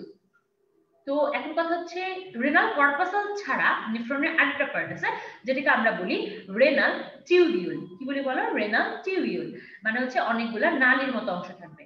হ্যাঁ, এই বৃক্কীয় নালী বলে আর কি, বুঝছো বাংলায়? তো এখন এখান থেকে তো শুরু হয়ে যাবে বৃক্কীয় নালীটা। এই বৃক্কীয় নালীটাকে বা টিউবটাকে আমরা আবার কয়েকটা ভাগে ভাগ করতে পারি। একদম শুরুতেই যে অংশটা ওটা আবার বুঝছো আমি তোমাকে সোজা করে রাখতেছি, বাট ওরা কিন্তু আসলে সোজা থাকে না, ওরা অনেক এরকম এরকম করে পেঁচানো থাকে। এই জন্য ওদেরকে আমরা কি বলি জানো? প্রক্সিমাল পেঁচানো নালিকা বা নিকটবর্তী পেঁচানো নালিকা। কার নিকটবর্তী? যে রেনাল কর্পাসের কেবলমাত্র শেষ হইলো, তার মানে শুরু হবে কি? নিকটবর্তী পেঁচানো নালিকা। তারপরে আসে হচ্ছে তোমার হেনলি লুপ, যেটা বলা হচ্ছে একজন বিজ্ঞানীর নামে আসলে হয়েছে, বুঝছো? বিজ্ঞানী হেনলি, উনি এটা প্রথমে দেখছে বা এটার কথা বলছে, ওনার নাম অনুযায়ী এই লুপটার নাম হয়ে গেছে হেনলি লুপ। নাম শুনে বুঝতেছো লুপ মানে একটা লুপ তৈরি করবে। তো ব্যাপারটা এরকম হবে, প্রক্সিমাল পেঁচানো নালিকা শেষ হওয়ার পরে এইরকম করে একটা লুপ তৈরি হয়, ইউ আকৃতির লুপ তৈরি হয়। এই ইউ আকৃতির লুপটাকে আমরা কি বলি? হেনলির লুপ বলি, বুঝছো? হেনলির লুপের দেখো যে অংশটা নিচে নামতেছে ওটাকে আমরা বলি ডিসেন্ডিং বাহু বা নিম্নগামী বাহু। কিসের? হেনলির লুপের। আবার এটা উপরের দিকে উঠতেছে, তাহলে ঊর্ধ্বগামী বাহু। মজার ব্যাপার হচ্ছে ঊর্ধ্বগামী বাহুটার শুরুর দিকের অংশটা একটু চিকন থাকে, তারপর এটা এরকম করে মোটা হয়, বুঝছো, মোটা হয়। তার মানে ঊর্ধ্বগামী যে বাহু আছে হেনরির লুপে, মানে আপনি যদি ভালো মতো আঁকি, এই মনে করো নিম্নগামী বাহু, তারপর এই হচ্ছে ঊর্ধ্বগামী বাহু উঠবে, এটা নিম্নগামী বাহু, তারপর ঊর্ধ্বগামী বাহুটা প্রথমে একটু চিকন থাকবে, তারপর এইভাবে করে একটু মোটা হয়ে যাবে, বুঝছো। তাহলে পুরোটাই কিন্তু আমার ঊর্ধ্বগামী বাহুই থাকলো, ঊর্ধ্বগামী বাহুর সরু অংশ মোটা অংশ। তুমি শুধু এতটুকু মনে রাখো, প্রক্সিমাল প্যাচারোনালিকার পরে শুরু হচ্ছে হেনলির লুপ। তো যখন আমার হেনলির লুপ শেষ হয়ে যাবে, শেষ হওয়ার পরে আবার এরকম প্যাচারোনালিকা আসবে, এটা যখন দূরে, এটার নাম হবে ডিস্টাল কনভিউলেটেড টিউবিউল বা দূরবর্তী প্যাচারোনালিকা। কাছেরটা ছিল প্রক্সিমাল, দূরেরটা হবে ডিস্টাল, মানে নিকটবর্তী আর দূরবর্তী, এই আর কি, বুঝছো। এখন ডিস্টাল প্যাচারোনালিকাটা মনে করো এই পর্যন্ত আসলো, এটা তো কোথাও জায়গায় শেষ হইতে হবে, তাই না। ডিস্টাল প্যাচারোনালিকা যেখানে শেষ হয়, ওই নালীটাকে আমরা বলি সংগ্রাহী নালিকা। তার মানে যেখানে ডিস্টাল প্যাচারোনালিকা গিয়ে মূত্র তৈরি করা অংশগুলোকে দিয়ে আসে, সেই জায়গাটাকে আমরা বলতেছি সংগ্রাহী নালিকা। তুমি তোমার বইয়ের ছবি খেয়াল করে দেখবা, এই সংগ্রাহী নালিকার মধ্যে অনেকগুলো এরকম এরকম করে দাগ কাটা আছে। মজার ব্যাপার হচ্ছে এই দাগগুলো আসলে কি জানো, এক একটা নেফ্রনের ডিস্টাল প্যাচারোনালিকা। মানে এইখানে যেমন আপু ডিস্টাল প্যাচারোনালিকা সেখানে ঢুকাই দিলাম না, তেমন অনেকগুলো নেফ্রনের ডিস্টাল প্যাচারোনালিকা এসে এই সংগ্রহ নালিকার মধ্যে ঢুকবে। তার মানে অনেকগুলা নেফ্রনের ডিস্টাল প্যাচারোনালিকা মিলে সংগ্রাহী নালিকা তৈরি হয়। মজার ব্যাপার হচ্ছে এই সংগ্রাহী নালিকাগুলো এসে কোথায় ওপেন করে জানো, প্যাপিলাতে ওপেন করে। মানে তোমার কাছে যখন প্যাপিলা ওয়ার্ডটা অনেক অদ্ভুত লাগতেছিল না, বলো কোত্থেকে প্যাপিলা আসলো। মানে মনে করো এই যদি হয় আমাদের মানে পিরামিডটা, পিরামিডের এই মাথার দিকে এসে সংগ্রাহী নালিকাগুলো প্যাপিলার মাধ্যমে বাইরে ওপেন করবে। তারপরে তো তুমি অলরেডি জানো প্যাপিলা থেকে হবে হচ্ছে মাইনর ক্যালিক্স, তারপর মেজর ক্যালিক্স, তারপর ইউরেটার। আর আগের অংশটুকু তোমাকে এখন আমি বললাম কিভাবে তৈরি হচ্ছে, তাই না। তো এখন আমরা আসলে যেটা পড়তে চাচ্ছিলাম যে মিড কর্টিক্যাল বা জাক্সটা মেডুলারি বলতে কি বুঝতেছি, বা সুপারফিশিয়াল বলতে আসলে কি বোঝানো হচ্ছে। তো সেটার জন্য তুমি একটু আগে দেখো, আমরা এই জন্য আগে নেফ্রনের পার্টটুকু পড়ে নিলাম। নেফ্রনের দুইটা পার্ট মোটা দাগে, এটা কিন্তু একটা রিটেনের প্রশ্ন, বারবার বলে দিচ্ছি, অবশ্যই পড়তে হবে, এমসিকিউ আসবে। রেনাল কর্পাসাল, রেনাল টিউবিউল বা বৃক্কীয় নালিকা। কর্পাসালের দুইটা অংশ, ভিতরে গ্লোমেরুলাস, কয়টার মতো জালিকা থেকে, এগুলো তোমাকে পড়তে হবে, 50টার মতো সংখ্যা বলা আছে। তারপর যে নালী দিয়ে আসবে এটা অ্যাফারেন্ট নালী, যেটা দিয়ে বের হয় সেটা ইফারেন্ট নালী। তারপর হচ্ছে যে কাপটা থেকে, ওটাকে আমরা বোমেন্স ক্যাপসুল বলি, এখান থেকে পড়তে হবে। বোমেন্স ক্যাপসুলের ভিতরের দিকে লেয়ারে পোডোসাইট থাকে, ভিতরের দিক বলতে যে এই জায়গাটা, এটা কি ভিতরের লেয়ার, এটার মধ্যে পোডোসাইট থাকে। বাইরের লেয়ারটার মধ্যে কি স্কোয়ামাস সেল থাকে, বুঝছো, আইসাকার এপিথেলিয়াম, আইসাকার এপিথেলিয়াম বলা আছে। তাহলে কোনটার লাইনিং এপিথেলিয়াম কি, বা কোনটায় কোন ধরনের কোষ থাকে সেটা তোমাকে পড়তে হবে। এবং এই যে রেনাল ক্যাপসুল বা বোমেন্স ক্যাপসুল, এই বোমেন্স ক্যাপসুলের যে দুইটা লেয়ার তৈরি হলো, ভিতরেরটাকে আমরা বলি ভিসেরাল, ভিতরে ভিসেরাল, মনে রাখবেন ভ ভ, হ্যাঁ, ভিতরে ভিসেরাল, বাইরে কি হলো প্যারাইটাল। তাহলে ভিসেরাল আর প্যারাইটাল এই দুটোর মাঝখানে একটা ফাঁকা জায়গা তৈরি হলো না, বলো। এই ফাঁকা জায়গাটার মধ্যে আসলে মূত্রগুলা আলট্রা ফিল্ট্রেশন হিসেবে জমা হয় আর কি, বুঝছো। তো তোমাকে আমি একটু দেখাই এখন বইয়ের মধ্যে, যে আমি তোমাকে এত কিছু যে পড়ালাম এগুলো কোথায় আছে।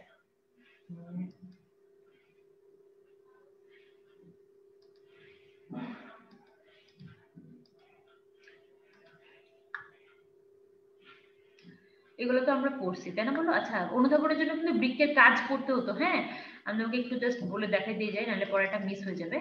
এই যে বৃক্কের কাজ করতে হবে, অবশ্যই কাজ করতে হবে, দাগ দেওয়া থাকার কথা।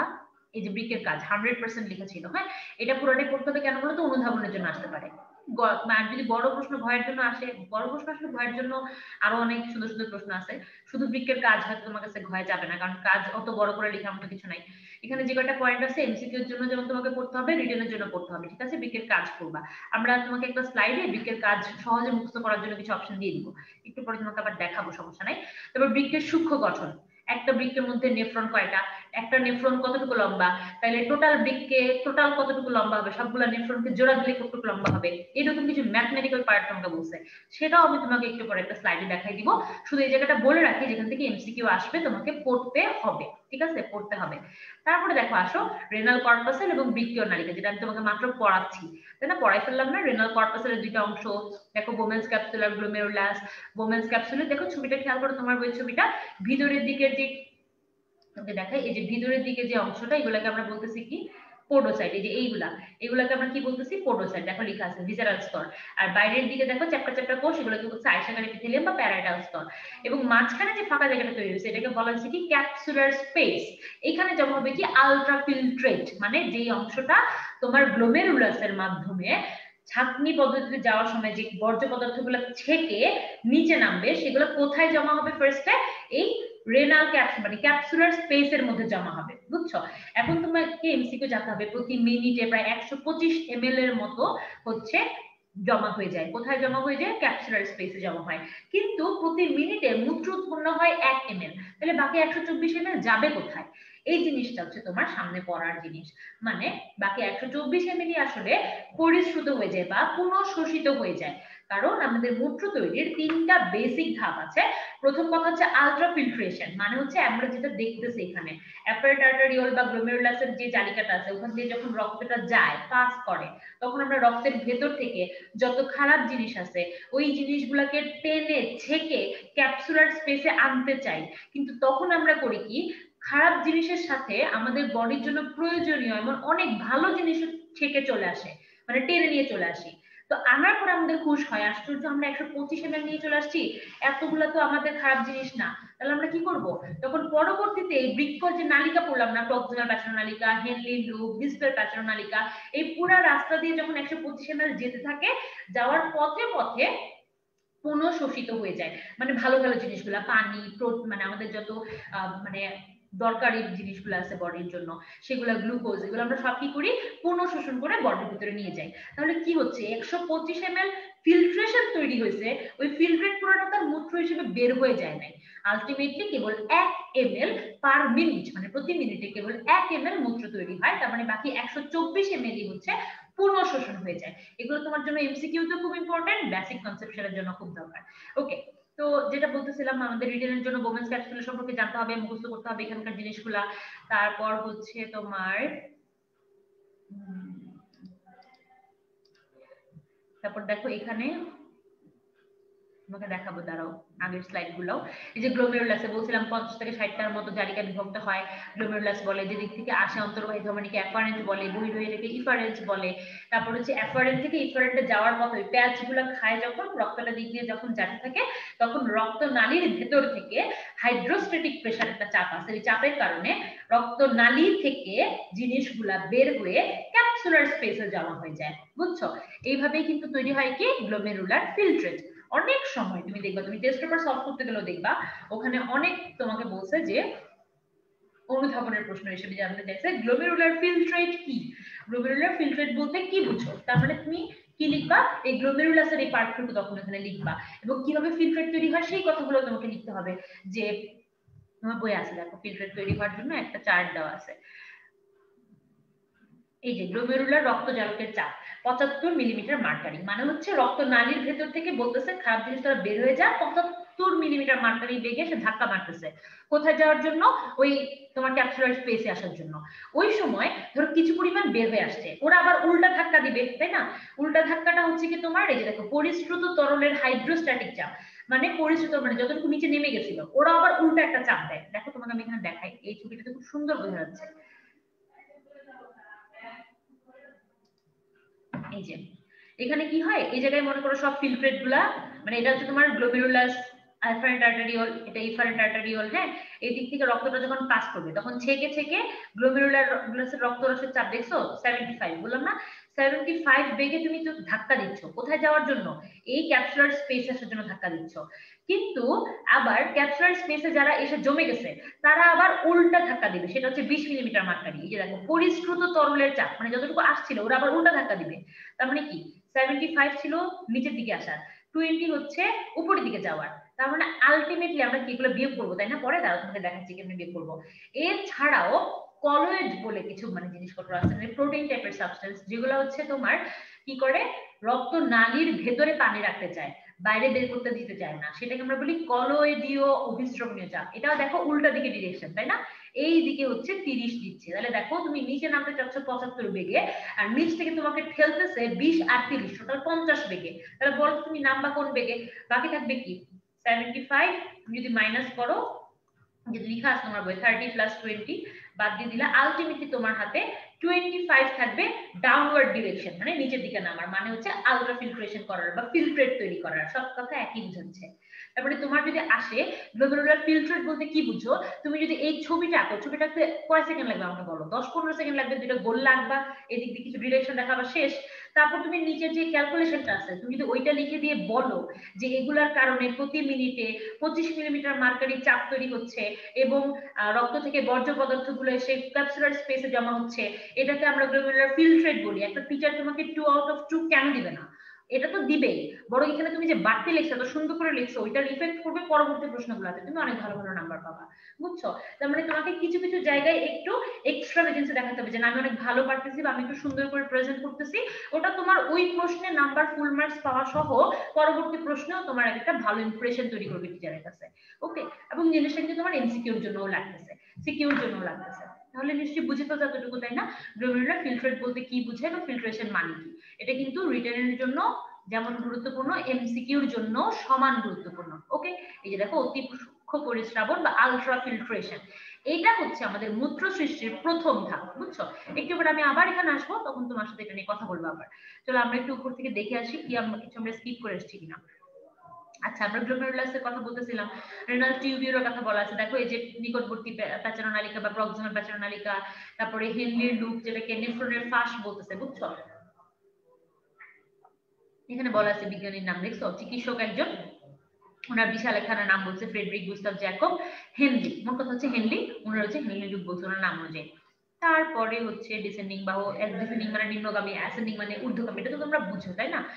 তারপর হচ্ছে আপনাদের ছবিটা তোমাকে পচা করে এঁকে দেখাইছিলাম, ওটা দেখো এখানে সুন্দর করে আঁকা আছে। এই যে ভিতরের লাল অংশটা হচ্ছে গ্লোমেরুলাস, তার পাশে কাপটা হচ্ছে তোমার বোমেন্স ক্যাপসুল, তারপরে এই যে প্রথম প্যাচারোনালিকা, তারপর ডিসেন্ডিং, তারপর অ্যাসেন্ডিং। বলছিলাম না অ্যাসেন্ডিং এর মানে উপরে ওঠার সময় ফার্স্টে একটু চিকন থাকে, তারপরে মোটা হয়, তারপর আবার দেখো এরকম প্যাঁচাই গেছে, ডিস্টাল প্যাচারোনালিকা। তারপর দেখো সংগ্রাহী নালিকা, বলছিলাম সংগ্রাহী নালিকার মধ্যে এরকম অনেকগুলা তুমি ডালপালার মতো দেখবা, এক একটা ডাল প্রত্যেকটাই হচ্ছে এক একটা নেফ্রনের শেষ মাথা, মানে ডিস্টাল প্যাচারোনালিকা। তারপরে নিচে তৈরি হলো কি বলো, কালেক্টিং টিউবিউল, যেটা হচ্ছে লিখে দিচ্ছে ডাইরেক্ট ইউরেটার। আসলে আমরা তো এখন জানি সরাসরি ইউরেটারে যায় না, এটা কি করে প্রথমে প্যাপিলায় যাবে, মাইনর ক্যালেক্সে যাবে, মেজর ক্যালেক্সে যাবে, তারপর ইউরেটারে যাবে, বুঝছো? ওকে, এখন তুমি বইয়ের এই ছবিটা দেখলে একটু বুঝবা যে আসলে আমার তোমাকে এত কিছু কোত্থেকে পড়াইছে বলো তো? ওই যে কর্টেক্স মেডুলা ওই জিনিসটার মধ্যে কেমনে নেফ্রন থাকে ওইটা দেখানোর জন্য তো একটা কথা বললাম। এখন আমাদের আসল জিনিসটা আসছে, দেখাই তোমাকে। দেখো তোমার বইয়ে সুন্দর করে একটা ডিমার্কেশন করার ট্রাই করছে, সেটা কি কর্টেক্স আর মেডুলা। দেখতে পাচ্ছ এরকম ব্রোকেন লাইন দেওয়া আছে, আমি ব্রোকেন লাইনটা টেনে সোজা করে মিলাই দিচ্ছি। হ্যাঁ, এই পুরাটার উপরের অংশটাকে ওরা বলছে কর্টেক্স, এই পুরাটাকে ওরা বলছে মেডুলা। মানে আমি যদি একটা বৃক্ষ পাশে আঁকি তোমার জন্য, মনে করো এই বৃক্ষটা হচ্ছে এরকম করে, এখান থেকে হচ্ছে তোমার কি বেরিয়ে আসবে, ইউরেটার বেরিয়ে আসতেছে। তো আমাদের বাইরের দিকের অংশটা হচ্ছে মনে করো কর্টেক্স, তারপরে কি হওয়ার কথা মেডুলা, এখানে মনে করো যে রেনাল পিরামিড পিরামিড হ্যাঁ হচ্ছে। তো ওরা যেটা দেখালো সাধারণত, আপনি যখন একটা আঁকি তুমি একটু মনোযোগ দিয়ে খেয়াল করো, মনে করো আমি আঁকলাম এটা হচ্ছে কাপটা, হ্যাঁ বোমেন্স ক্যাপসুল, তার ভিতরে হচ্ছে মনে করো যে কিচি কিচি কিচি করে গ্লোমেরুলাস গুলা বা কৈশিক জালিকাগুলো, হ্যাঁ। তারপরে এখানে ধরো শুরু হলো প্রক্সিমাল প্যাচারোনালিকা, তারপরে হচ্ছে এবার নিচে চলে গেল, এখানে গিয়ে হেনলির লুপ হয়ে ঘুরে আসলো, এসে আবার হেনলি লুপ একটু উপরে উঠে তখন ডিস্টাল প্যাচারোনালিকা, তারপর গিয়ে সংগ্রাহী নালিকা, মনে করো এইভাবে করে সংগ্রাহী নালিকা আছে। তো তুমি দেখো যে একটা বৃক্কের মধ্যে কার্যকতা এখন যে নেফ্রন সে কিভাবে থাকতেছে, ওই নেফ্রনের বোমেন্স ক্যাপসুল পার্টটা, গ্লোমেরুলাস পার্টটা, এগুলো কোথায়, কর্টেক্স অংশে আছে। প্রক্সিমাল প্যাচারোনালিকা কোথায় আছে, কর্টেক্স অংশে আছে। বাট দেখো হেনলির লুপটা কই নেমে গেল, মেডুলায় চলে গেল। আবার যখন সে উল্টা করে উপরে উঠে গেল, ডিস্টাল প্যাচারোনালিকা কই চলে আসলো, কর্টেক্সে চলে আসলো, বুঝছো? তার মানে তোমার কিন্তু তোমার যে বলছিলাম না একটু আগে যে সুপারফিশিয়াল কর্টিক্যাল, তারপর মিড কর্টিক্যাল অথবা হচ্ছে জাক্সটামেডুলারি, কোনটার ক্ষেত্রে হেডের লুপ লম্বা কোনটা খাটো, সেটা এখন তুমি কমন সেন্স দিয়ে বুঝবা। যেই নেফ্রন গুলা একদম সুপারফিশিয়াল মানে এখান থেকে শুরু হয়ে গেছে, হ্যাঁ এখান থেকে শুরু হয়ে গেছে, ওগুলার তো হেনরির লুপ এখানে কতটুকু আর থাকবে, অল্প একটু থাকবে, কারণ বাদ বাকি এটা তো উপরে উঠে আসতেছে। আর যেই নেফ্রনটা মিড কর্টিক্যাল, মিড কর্টিক্যাল মানে কর্টেক্সের মাঝামাঝি শুরু হয়েছে, সেটার হেনরির লুপটা তুলনামূলকভাবে তোমার সুপারফিশিয়ালের চেয়ে তো দ্রুত লম্বা হবে, তাই না? কমন সেন্স, সুপারফিশিয়াল কিন্তু একটু হলেও লম্বা হবে, কারণ ও শুরুই হয়েছে একটু দেরি করে। আর যে নেফ্রনটা মনে করো একদম জাক্সটা মেডুলারি, অর্থাৎ মেডুলার এখান থেকে শুরু হয়েছে বোভেন্স ক্যাপসুল, মানে এখান থেকে স্টার্ট, তো তাইলে তো ওর পুরা হেনলি লুপটা থাকবে নিচে, মানে কোথায়, মেডুলাতে। তাইলে জাক্সটা মেডুলারির হেনলি লুপটা কি বিশাল লম্বা হবে না বলো? এইবার তুমি দেখো মিলাইতে পারবে না কথা, তোমাকে দেখাই। একটা চার্ট ছিল যেখানে আমরা পড়তেছিলাম, হ্যাঁ এইখানে এখন দেখো সুপারফিশিয়ালের হেনলির লুপটা বা লুপ অফ হেনলিটা খাটো, স্বাভাবিক না? কারণ কর্টেক্স শুরু হয়েছে সেই একেবারে কর্টেক্সের এক মাথা থেকে, মানে কর্টেক্স না আসলে নেফ্রন শুরু হয়েছে একদম কর্টেক্সের এক মাথা থেকে, তার মানে হেনলি লুপ তো বেশি দূর মেডুলায় যাবে না। এখানে কথাটা কমপ্লিট করে নাই, হেনলি লুপ মানে লুপ অফ হেনলি খাটো মানে কোথাকার জন্য খাটো, মেডুলায় আসা খাটো, বুঝছো? তারপর মিড কর্টিক্যাল যেটা কর্টেক্সের মাঝামাঝি স্টার্ট হয়েছে, ওটার হেনলি লুপ কখনো খাটো হতে পারে, লম্বা হতে পারে, সাইজের উপর ম্যাটার করে। বাট জাক্সটা মেডুলারিতে দেখো লিখছে কি লুপ অফ হেনলি লম্বা, এবং কিভাবে লম্বা হলো, কেন লম্বা হলো, তুমি নিশ্চয়ই এখন পারবা, তাই না?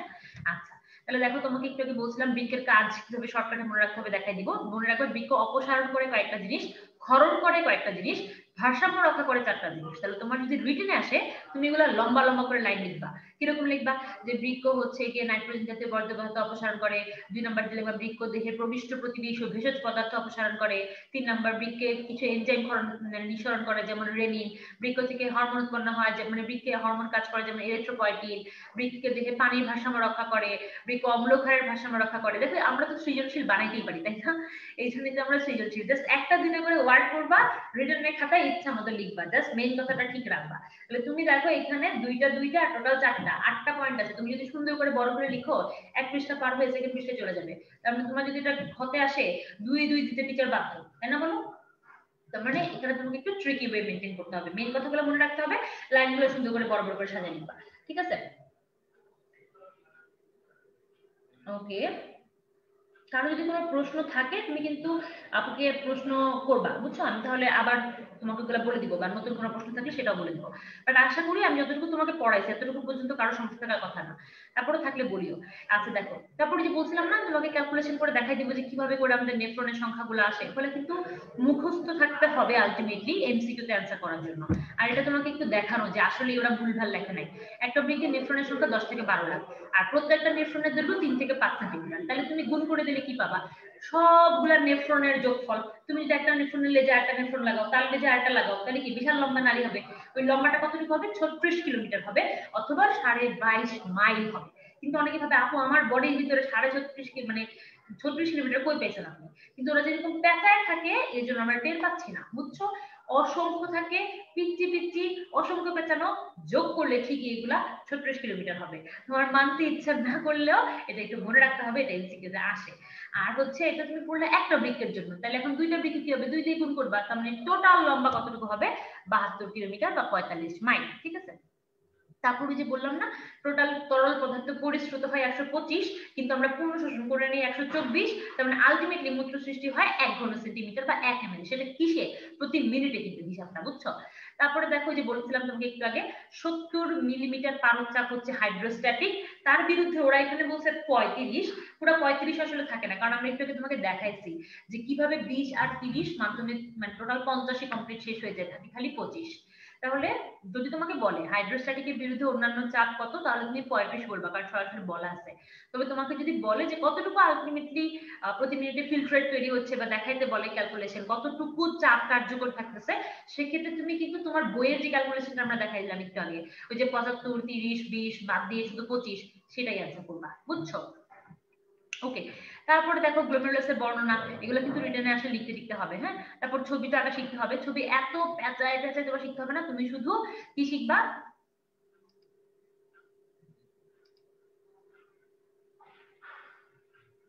আপু আজমল স্যারের বইতে নেফ্রন 3 প্রকার 2 প্রকার দেওয়া আছে, আপনি তো 3 প্রকার বললেন। আসলে শোনো, আজমল স্যারের লেটেস্ট বইটা দেখতে হবে, বুঝছো? লেটেস্ট বইটা থেকে উনি 2 প্রকার বলছে।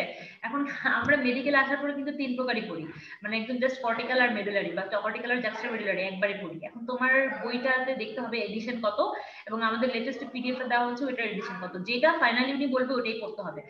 বইটা চেঞ্জ করলে তো আসলে কিছু করার নাই, বুঝছো? স্যার মানুষ, ওদের জিনিস তো আমরা নিজেরা কারেকশন করতে পারি না। যেটা করতে হবে লেটেস্টটা মনে রাখতে হবে। আরেকজন প্রশ্ন করছিল কশেরুকা কি জিনিস। কশেরুকা আসলে হচ্ছে ভার্টিব্রা। তোমরা তো এটা পড়ার কথা বলো তো, ওই যে চলন চ্যাপ্টারটা কি পড়া হচ্ছে কিনা তোমাদের? চলন বা হাড্ডি গুড্ডির একটা চ্যাপ্টার আছে না, ওখানে দেখবে আমাদের মেরুদণ্ডের যে হাড়গুলো ওগুলোকে আমরা কশেরুকা বলি। আচ্ছা, তারপরে হচ্ছে যেটা বলতেছিলাম এই যে নিকটবর্তী পেছানো নালিকা, ওটা ভেন্ডি লুপ, এগুলো একটু পড়বা, তারপরগুলো বলে দিচ্ছি সবই। দূরবর্তী পেছানো নালিকা, তারপর সংগ্রাহী নালী হয়, তারপর সংগ্রাহী নালীগুলো কি করে দেখো, যে ডাক্ট অফ বেলিনি গঠন করে, মানে কতগুলো সংগ্রাহী নালী একসাথে হবে, ডাক্ট অফ বেলিনি, ওগুলো ওপেন করবে কোথায়, প্যাপিলাতে। হ্যাঁ, এরকম কথাবার্তাগুলো বলা আছে। আচ্ছা দেখো, এখানে ওরা বলছে এই লেটেস্ট বইতে কিন্তু আসলে 2 প্রকারই বলছে, বুঝছো? তার আগের বইটাতে 3 প্রকার ছিল, আমাদের স্লাইড ওইটাই তোমাকে দেখাইছি। আচ্ছা সমস্যা নাই, তুমি তাহলে এখানে কি করছে কেউ কি বুঝছো? কর্টিক্যাল আর মিড কর্টিক্যাল ছিল না? মিড কর্টিক্যাল তো actually is a part of superficial, মানে কি সুপারফিশিয়ালটাও কর্টেক্সে ছিল, মিড কর্টিক্যালটাও কর্টেক্সে ছিল। এখন আসমা স্যার করছে কি দুইটাকে যোগ করে দিয়েছে, তোমাকে বলছে খালি কর্টিক্যাল। আসলে কর্টিক্যালের ভিতরে কি ওই সুপারফিশিয়াল টাইপের 85% থাকবে, মিড কর্টিক্যাল টাইপের 5% থাকবে। তো যেহেতু সরাসরি তোমার বই বলে দিচ্ছে 2 প্রকার, তুমি এটাই পড়ো, 2 প্রকারটাই পড়ো।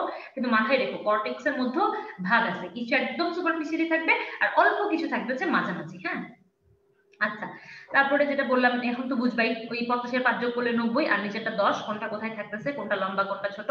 নেফ্রনের কাজ অনেক গুরুত্বপূর্ণ বলো কার জন্য, অনুধাবনের জন্য এবং এমসিকিউর জন্য অবশ্যই পড়তে হবে।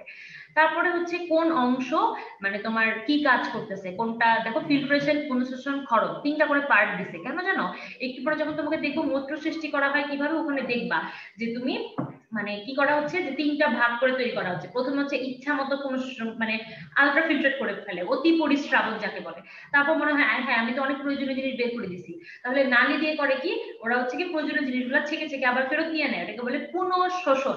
তারপর তখন আবার মনে হয় আরে আমি তো অনেক খারাপ জিনিস এখনো রেখে দিচ্ছি, ওগুলো তো বের করা হয়নি, তখন করে কি সক্রিয় ক্ষরণ, মানে আবার নালীর ভিতরে পাঠায় দেয়। তার মানে আলটিমেটলি 3টা মেকানিজমে আমাদের মূত্রটা তৈরি হয়। একটু পরে তোমাকে আমি আবার দেখাবো। এই 4টা পড়তে হবে এমসিকিউ এর জন্য, সাধারণত এটা তোমার রিটেনে আসার কোনো অপশন নেই, কিন্তু পারলে করে একটু শিখবা যে কোন অংশটাতে, মানে পুরা ডিস্টাল পেশনালিকা, হেনলি লুপ, প্রক্সিমাল পেশনালিকা, কোন জায়গায় কোন অংশটা পুনঃশোষণ হচ্ছে, মানে মূত্রনালী থেকে রক্তনালীতে যাচ্ছে, আর কোনটা ক্ষরণ হচ্ছে, মানে রক্ত থেকে মূত্রে ফেরত আসতেছে। এই জিনিসগুলো আলাদা করে একটু শিখতে পারলে ভালো। এরপরে দেখো রেচনের শারীরবৃত্ত, মানে যেমন জানি নাইট্রোজেন ঘটিত বর্জ্য পদার্থ কি কি আছে, urea, uric acid, ammonia, creatinine, আর অনেক কিছু আছে। তারপর ইউরিয়া আজকে ইউরিটেলিজম বলে, এগুলো এমসিকিউ ইভেন আসতে পারে জ্ঞানমূলকে, ইউরিটেলিজম বলতে কি বোঝায়, তাই না? রেচন এরকম ইউরিয়ার আধিক্য থাকলে সেটাকে ইউরিটেলিজম বলে। মানুষ ইউরিওজেনিক হওয়ার কারণে এটার 2টা ভাগে ভাগ করা হয়েছে, শারীরবৃত্তকে 2টা ভাগের একটা ভাগ কি নাইট্রোজেন ঘটিত বর্জ্য পদার্থ, আর একটা হচ্ছে মূত্র সৃষ্টি। মূত্র সৃষ্টির ধাপ হচ্ছে তোমার 3টা, কিন্তু অনেকেই রেচনের শারীরবৃত্তের ধাপ কয়টা জিজ্ঞেস করলে 3টা অ্যান্সার করতে পারে। শারীরবৃত্তের ভাগ কিন্তু 2টা, একটা হচ্ছে নাইট্রোজেন ঘটিত বর্জ্য পদার্থ তৈরি করবে, তারপরে হচ্ছে কি মূত্র সৃষ্টি করে সেটাকে মানে বের করে দিবে, বুঝছো? আচ্ছা,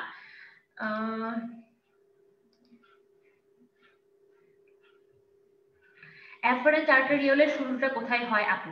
আসলে শুনো, এফারেন্ট আর্টেরিওলের ব্যাপারটা কি, তোমার আমাদের যে অ্যাওর্টা ছিল না, যেটা বৃক্ক থেকে সরি হৃৎপিণ্ড থেকে অক্সিজেনবাহী রক্ত বের হতে নিয়ে যাচ্ছিল, ওই অ্যাওর্টা থেকে রেনাল আর্টারি ব্রাঞ্চ বের হয়, ডিসেন্ডিং অ্যাওর্টা থেকে রেনাল আর্টারি ব্রাঞ্চ বের হয়। ওই রেনাল আর্টারি বা বৃক্কীয় ধমনির কাজ হচ্ছে বৃক্কের ভিতরে অক্সিজেন সাপ্লাই দেওয়া। সেই বৃক্কীয় ধমনী বৃক্কের ভিতরে ঢোকার পথে অনেকগুলো ছোট ছোট ছোট ব্রাঞ্চিং হয়ে হয়ে ভিতরে ঢুকে, ওই ছোট ছোট ব্রাঞ্চিং থেকে আলটিমেটলি এফারেন্ট আর্টারিওল তৈরি হয়, বুঝছো?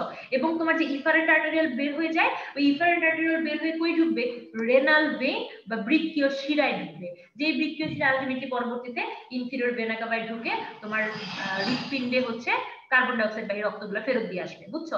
পুরাটাই আসলে কানেক্টেড, একটা চেইনের মতো। হ্যাঁ, আচ্ছা, তারপর হচ্ছে হ্যাঁ হ্যাঁ সেপ্টেম্বর 2020 ওইটাই এডিশনটা লাস্ট, তোমরা 2 প্রকারই করবা। হ্যাঁ ঠিক আছে।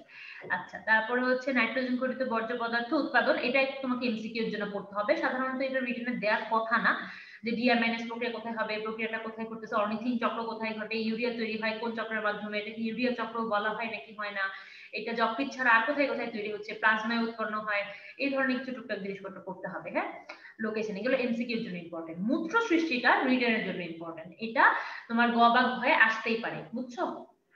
গবাগ ভয়ে তোমাকে বলবে যে প্রতি মিনিটে হচ্ছে গিয়ে 1 ml করে তৈরি হচ্ছে একটা জিনিস, এরকম কিছুটা বললো, এটা কেমনে তৈরি হইলো, 1 ml কেমনে আসলো, ওই 1 ml টাই তো মূত্র, তার মানে 1 ml কেমনে আসলো প্রশ্ন করা মানেই হচ্ছে মূত্র সৃষ্টির প্রক্রিয়াটা লিখো, বুঝছো?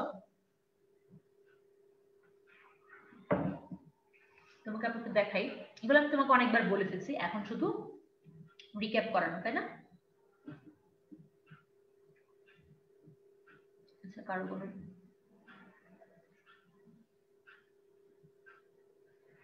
আপু কালেক্টিং টিউবিউলস কি একটাই, মানে অনেকগুলা নেফ্রনের জন্য? না রে আপু, কালেক্টিং টিউবিউলস একটা না, কারণ দেখলে না অনেকগুলো কালেক্টিং টিউবিউলস মিলে আবার ডাক্টক বেলেনি গঠন করছে। কালেক্টিং টিউবিউলসও অনেকগুলা, কারণ একটা কালেক্টিং টিউবিউল দিয়ে তুমি কভার দিতে পারবা না। তোমাকে কতগুলা বৃক্ক, নেফ্রন কতগুলা খেয়াল করছো? লাখ লাখ নেফ্রন। তুমি কিন্তু একটা দুইটা সংগ্রহী নালী দিয়ে কভার করতে পারবা না। হ্যাঁ, আচ্ছা। আপু চোখের পানিও কি রেচন পদার্থ বের করে দিবে? চোখের পানির মেকানিজমটা একটু ডিফারেন্ট। হ্যাঁ, রেচন পদার্থ বের করে দিবে বলতে লবণাক্ত কিছু সোডিয়াম ক্লোরাইড বের করে দেয়, ওই হিসেবে তুমি বলতে পারো যে হ্যাঁ, চোখের পানির আসলে রেচন পদার্থ যে বেশি, এটার জীবাণুনাশক ক্ষমতা বেশি, কারণ ওখানে লাইসোজাইম থাকে, তো ওখানকার আবর্জনা থাকলে ওগুলোকে মেরে ফেলে। বা আমাদের হঠাৎ করে চোখের মধ্যে কিছু ঢুকলে আমাদের চোখে পানি চলে আসে কেন? কারণ ওটাকে জীবাণু ভেবে সে হচ্ছে গিয়ে চোখের পানি নিঃসরণ করে, ওখানে লাইসোজাইম থাকে, ওটা জীবাণু হলে বা কোনো ময়লা হলে ওটাকে ধ্বংস করার চেষ্টা করে, বুঝছো? এটাকে তুমি রেচনের সাথে একসাথে মিলানোর দরকার নেই। আচ্ছা, আমি তোমাদের প্রশ্নগুলোর উত্তর আবার একটু পরে দিব, হ্যাঁ, কারণ পড়ার ফ্লো নষ্ট হয়ে যাবে নাইলে। প্রশ্ন করে রাখো, সমস্যা নাই, আপু তোমাকে মানে ক্লাসে শেষে হয় বলে দিব, আদারওয়াইজ কমেন্টে বলেও রিপ্লাই দিয়ে দিব, চিন্তা করো না।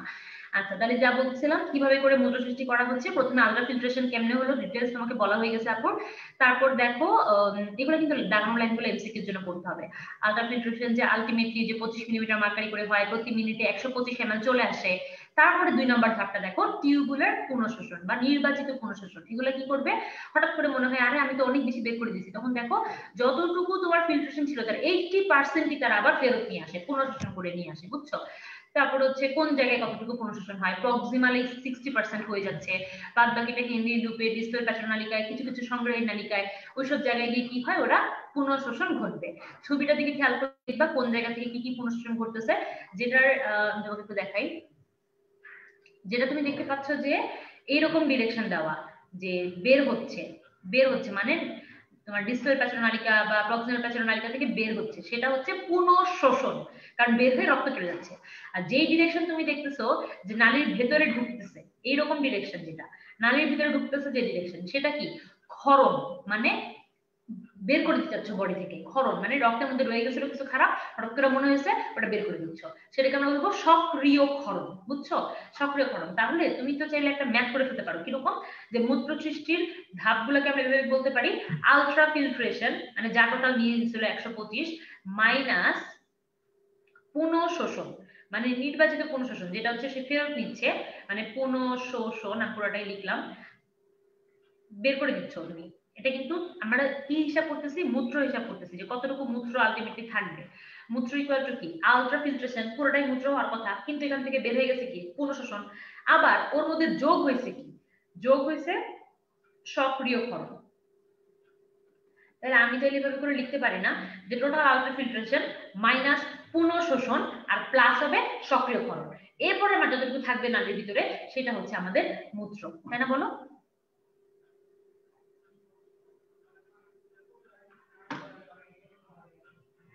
আচ্ছা, তারপরে কি বলতেছিলাম আমরা এখানে, যে টোটাল কিভাবে মূত্র তৈরি হলো, মানে স্টেপ গুলো তোমাকে বললাম। তোমাকে এমসিকিউর জন্য পড়তে হবে কোন অংশে কি কি পুনঃশোষণ হচ্ছে, কোন অংশ দিয়ে কোনটা ক্ষরণ হচ্ছে। তোমরা নিশ্চয়ই বুঝতে পারছো, তাই না? এটা কিন্তু রিটেনের জন্য খুবই ইম্পর্টেন্ট বলতেছে আপু বারবার করে।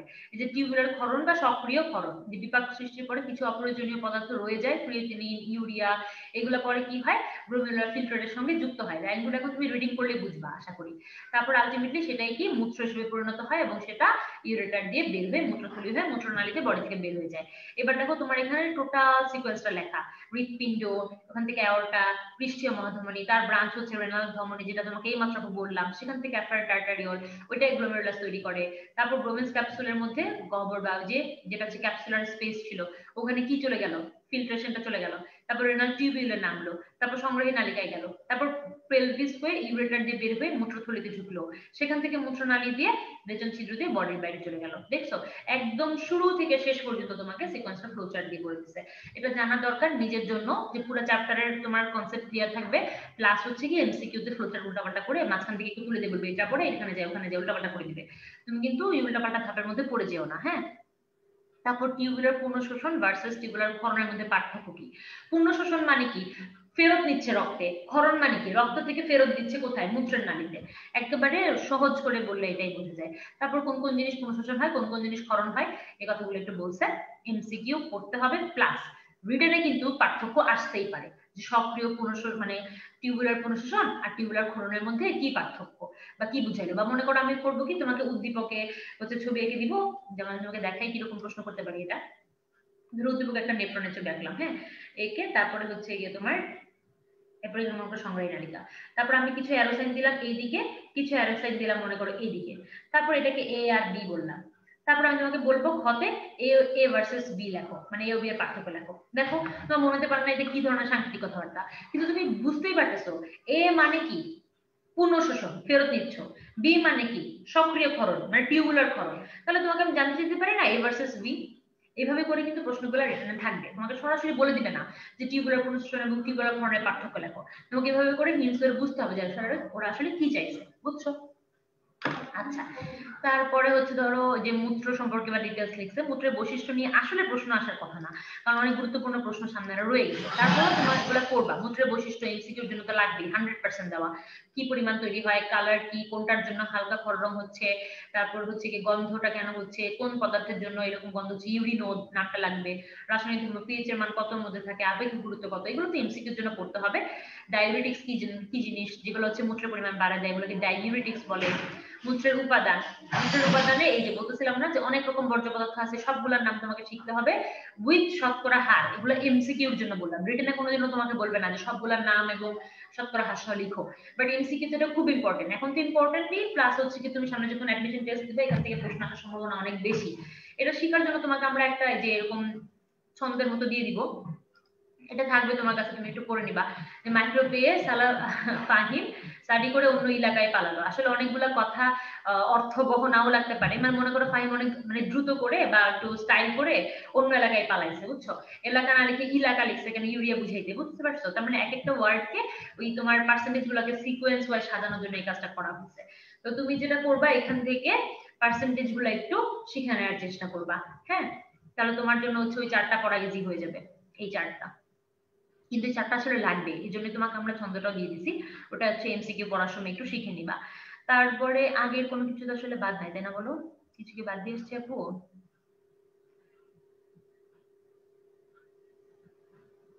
ফরমেশন অফ ইউরিন এগুলো বলছি, প্রোডাকশন অফ নাইট্রোজেনাস ওয়েস্ট এখান থেকে এমসিকিউ পড়তে হবে সেটাও বলছি।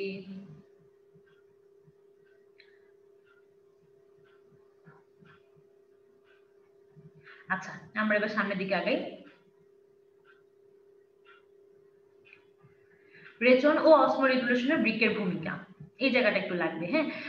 তোমার রেচনের চেয়ে বেশি দরকার হচ্ছে অসমোরেগুলেশনের ভূমিকা, এটা খ বা মানে গ বা ঘয়ের জন্য আসতে পারে, হ্যাঁ, গ বা ঘয়ের জন্য এটা অনেক সময় আসে। Role of kidney in excretion বা রেচনের বৃক্কের ভূমিকাটা আসলে কি, তোমার ইউরিয়া বর্জ্য পদার্থ কিভাবে তৈরি করতেছে, ওই যে ওই ডিঅ্যামিনেশন প্রক্রিয়াটা ওটাই এখানে আবার লিখছে। তারপর ইউরিক অ্যাসিড বর্জ্য পদার্থ তৈরি করতেছে, ক্রিয়েটিনিন নামক বর্জ্য পদার্থ তৈরি করতেছে, এগুলো নিয়ে হচ্ছে তোমার সাথে এখানে কথাবার্তা বলা হয়েছে। আমি তোমাকে একটু বলে দিই কোন কথাগুলো তুমি ভুলতে পারবে না, মানে ভুলা উচিত হবে না, সেটা তোমার জন্য বলি।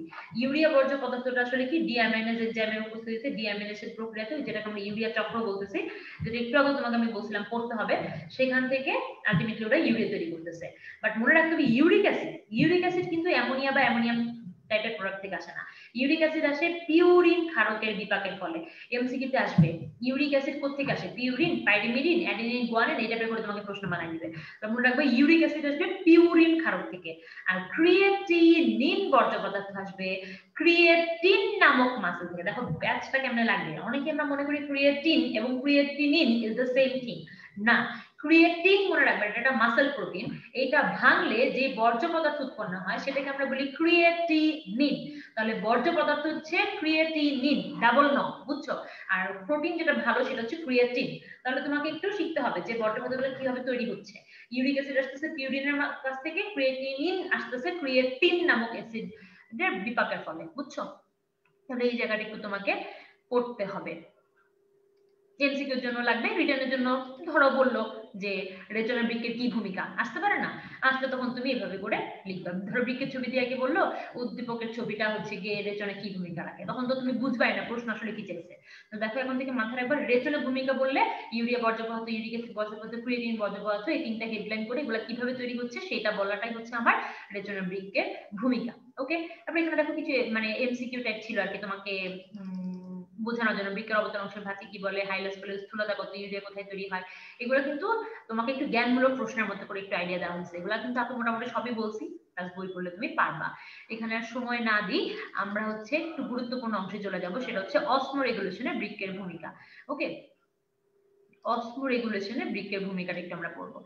অসমো রেগুলেশন বলতে আসলে কি বোঝায়, যে টোটাল অভিস্রবণিক চাপের যে সমতা রক্ষা, দেখো বলে দিচ্ছে অন্ত এবং বহি পরিবেশে জীবের কোষের সঙ্গে বডির ভিতরের এবং বাইরের যে পরিস্রবণের চাপের যে একটা আমরা ব্যালেন্স করার ট্রাই করি, সেটাকে বলা হয় অসমো রেগুলেশন। এখানে আসলে কি হয়, তোমার বই অনেক কঠিন কঠিন কথা বলছে, অসমো রেগুলেশনের পদ্ধতি বলছে, কত মিনিট, এই দাগানো লাইনগুলো এমসিকিউর জন্য পড়বা, কিন্তু জিনিসটা আসলে কি সেটা আমি তোমাকে একটু ব্ল্যাঙ্ক পেজে বুঝাই। হ্যাঁ, মানে আমাদের মূত্র তৈরি হওয়ার একটা নির্দিষ্ট লিমিট আছে। আমরা অনেক সময় বলি, তুমি জানো কিনা, যে অন্তত পক্ষে সারা দিনে 24 ঘন্টায় 400 ml ইউরিন তৈরি হতেই হবে, 400 ইউরিন ml তৈরি হতেই হবে। এবং একটা আলটিমেটলি হায়ার লিমিটও আছে, 1200 থেকে 1500 বেশি হওয়া উচিত না, মানে এরকম একটা লিমিট বলবে ওরা। তো আমার কথা হচ্ছে, লোয়ার লিমিটের নিচে নামাটাও ভালো না, আপার লিমিটের উপরে উঠে যাওয়াটাও ভালো না। কারণ আমরা কি যে একটা ব্যালেন্স পর্যায়ে ইউরিন চাচ্ছি। তো যখন কোনো কারণে বডি থেকে বেশি ইউরিন বের হয়ে যাবে, সেটা আমার জন্য খারাপ, কম ইউরিন বের হচ্ছে সেটাও কিন্তু খারাপ, তাই না?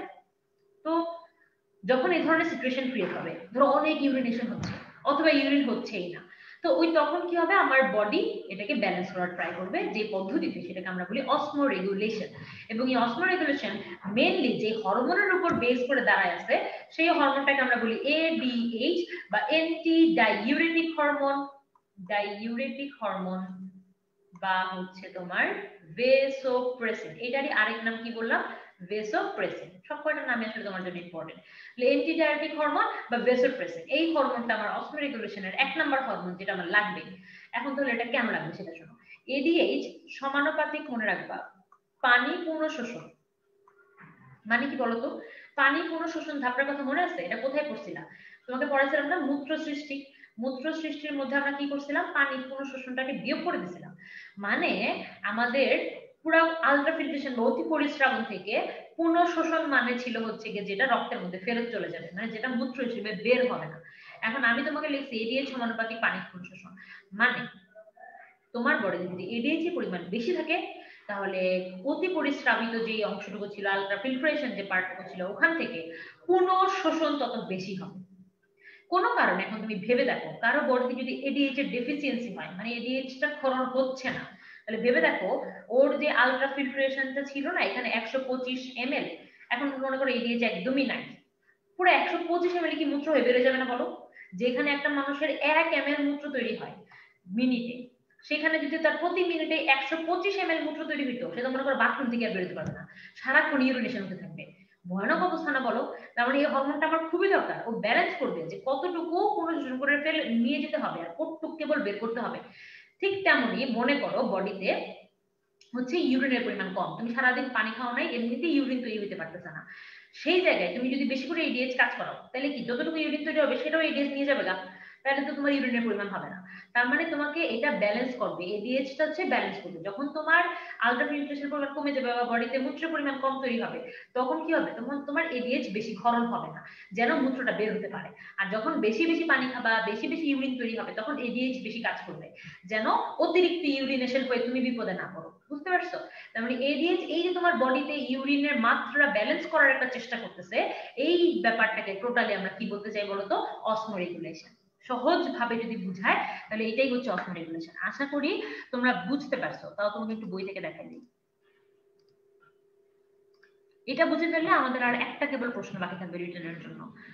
আচ্ছা, অসমো রেগুলেশন পদ্ধতি তোমার বই যখন দেখো যে এডিএইচ বা ইন্টিগ্রেটিভ হরমোন বা ভেসোপ্রেসিন আছে, একবার আপুর সঙ্গে সঙ্গে পড়ে ফেলো। এডিএইচ এর পরিমাণ বেড়ে যায় কখন, যখন হচ্ছে রক্তের মধ্যে পানি পরিমাণ কমে যায়। কারণ কি দেখো, আমি তোমাকে বলছিলাম না যে তোমরা রক্ত চ্যাপ্টারটা পড়া হয়েছে কিনা, ওখানে কিন্তু রক্তের চাপ যখন কমে যায় তখন এডিএইচ এর পরিমাণটা বেড়ে যায়। কেন জানো? এডিএইচ করে কি, বৃক্কের নালী থেকে পানি বেশি পরিমাণ শোষণ করে রক্তের নালীতে পাঠিয়ে দেয়। রক্তের নালীতে যখন পানি যায় তখন রক্তের পরিমাণ বাড়ে, তখন রক্তের চাপ বাড়ে, মানুষটা বাঁচে আর কি। মানে একদম নিম্ন চাপ থেকে তাড়াতাড়ি করে চাপ বাড়ানোর একটা সবচেয়ে সহজ উপায় হচ্ছে এই এডিএইচ ক্ষরণ করে বৃক্কের নালী থেকে পানি পুনঃ শোষণ করে রক্তের নালীতে নিয়ে যাওয়া। তোমাকে বারবার করে বলতেছি, পুনঃ শোষণ বলতে তুমি মাথায় রাখবা, পুনঃ শোষণ বোঝায় যে বৃক্কের নালী থেকে রক্তের নালীতে যাওয়া, বৃক্কের নালী থেকে রক্তের নালীতে যাওয়া। তাহলে যখন এডিএইচ ক্ষরণ হবে, বৃক্কের নালী থেকে রক্তের নালীতে যখন চলে যাবে পানিটা, তখন মূত্রের পরিমাণ কমে যাবে, সাময়িকভাবে মূত্রের পরিমাণ কমে যাবে। তবুও তো আমার জন্য ভালো, কারণ এখন আমার কাছে মূত্রের চেয়ে রক্তের প্রেশারটা মেনটেন করা বেশি দরকার, তাই না? তারপরে বডির ইমার্জেন্সি কন্ডিশনে যখন হচ্ছে গিয়ে রক্তের পরিমাণ কমে যায়, রক্তের চাপ ফল করে, ব্লাড প্রেশার লো হয়ে যায়, ফল করে, তখন কি হয়, মূত্রের পরিমাণ কম উৎপন্ন হবে, কারণ হচ্ছে ওখান থেকে এডিএইচ ক্ষরণ হয়ে পানি পুনঃশোষিত হয়ে রক্তের নালীতে চলে যাবে। কথা কি বোঝা যাচ্ছে আপু, বলো তো? আচ্ছা, তোমাদের কোশ্চেনগুলোর অ্যান্সার আমি দিব, দাঁড়াও। তাহলে দেখো কি বললাম, যে আমার এই হরমোনগুলোর কারণে আমার পানি পুনঃশোষিত হয়ে চলে যাচ্ছে কোথায় বলো, রক্তের নালীতে চলে যাচ্ছে, মূত্রের পরিমাণ কমে যাচ্ছে, সাময়িকভাবে আমার রক্তের চাপ বাড়তেছে, আমি একটা ইমার্জেন্সি কন্ডিশন থেকে রক্ষা পাচ্ছি। এখন তুমি প্রশ্ন করছো একজন যে আপু কোত্থেকে এই হরমোনগুলো ক্ষরণ হয়। অবশ্যই দেখো লেখা আছে পরের লাইনে, মস্তিষ্কের গোড়ায় হাইপোথ্যালামাসের কিছু অংশ স্নায়ুকোষে এডিএইচ ক্ষরণ করে। মানে ব্যাপারটা হচ্ছে মস্তিষ্ক থেকে হাইপোথ্যালামাসে সিগন্যাল যায়, কেমনে যায় জানো? এটা আসলে প্রত্যেকটা চ্যাপ্টার যে ইন্টারলিঙ্ক, এটা তো তুমি পড়লে বুঝতে পারতাম কি। মানে রক্তের চ্যাপ্টারটা তুমি পড়ছো কিনা, নিম্নচাপ ব্যারো রিসেপ্টরের ওখানে, নিম্নচাপ ব্যারো রিসেপ্টর কি করে, সিগন্যাল পাঠায় হাইপোথ্যালামাসে। কেন?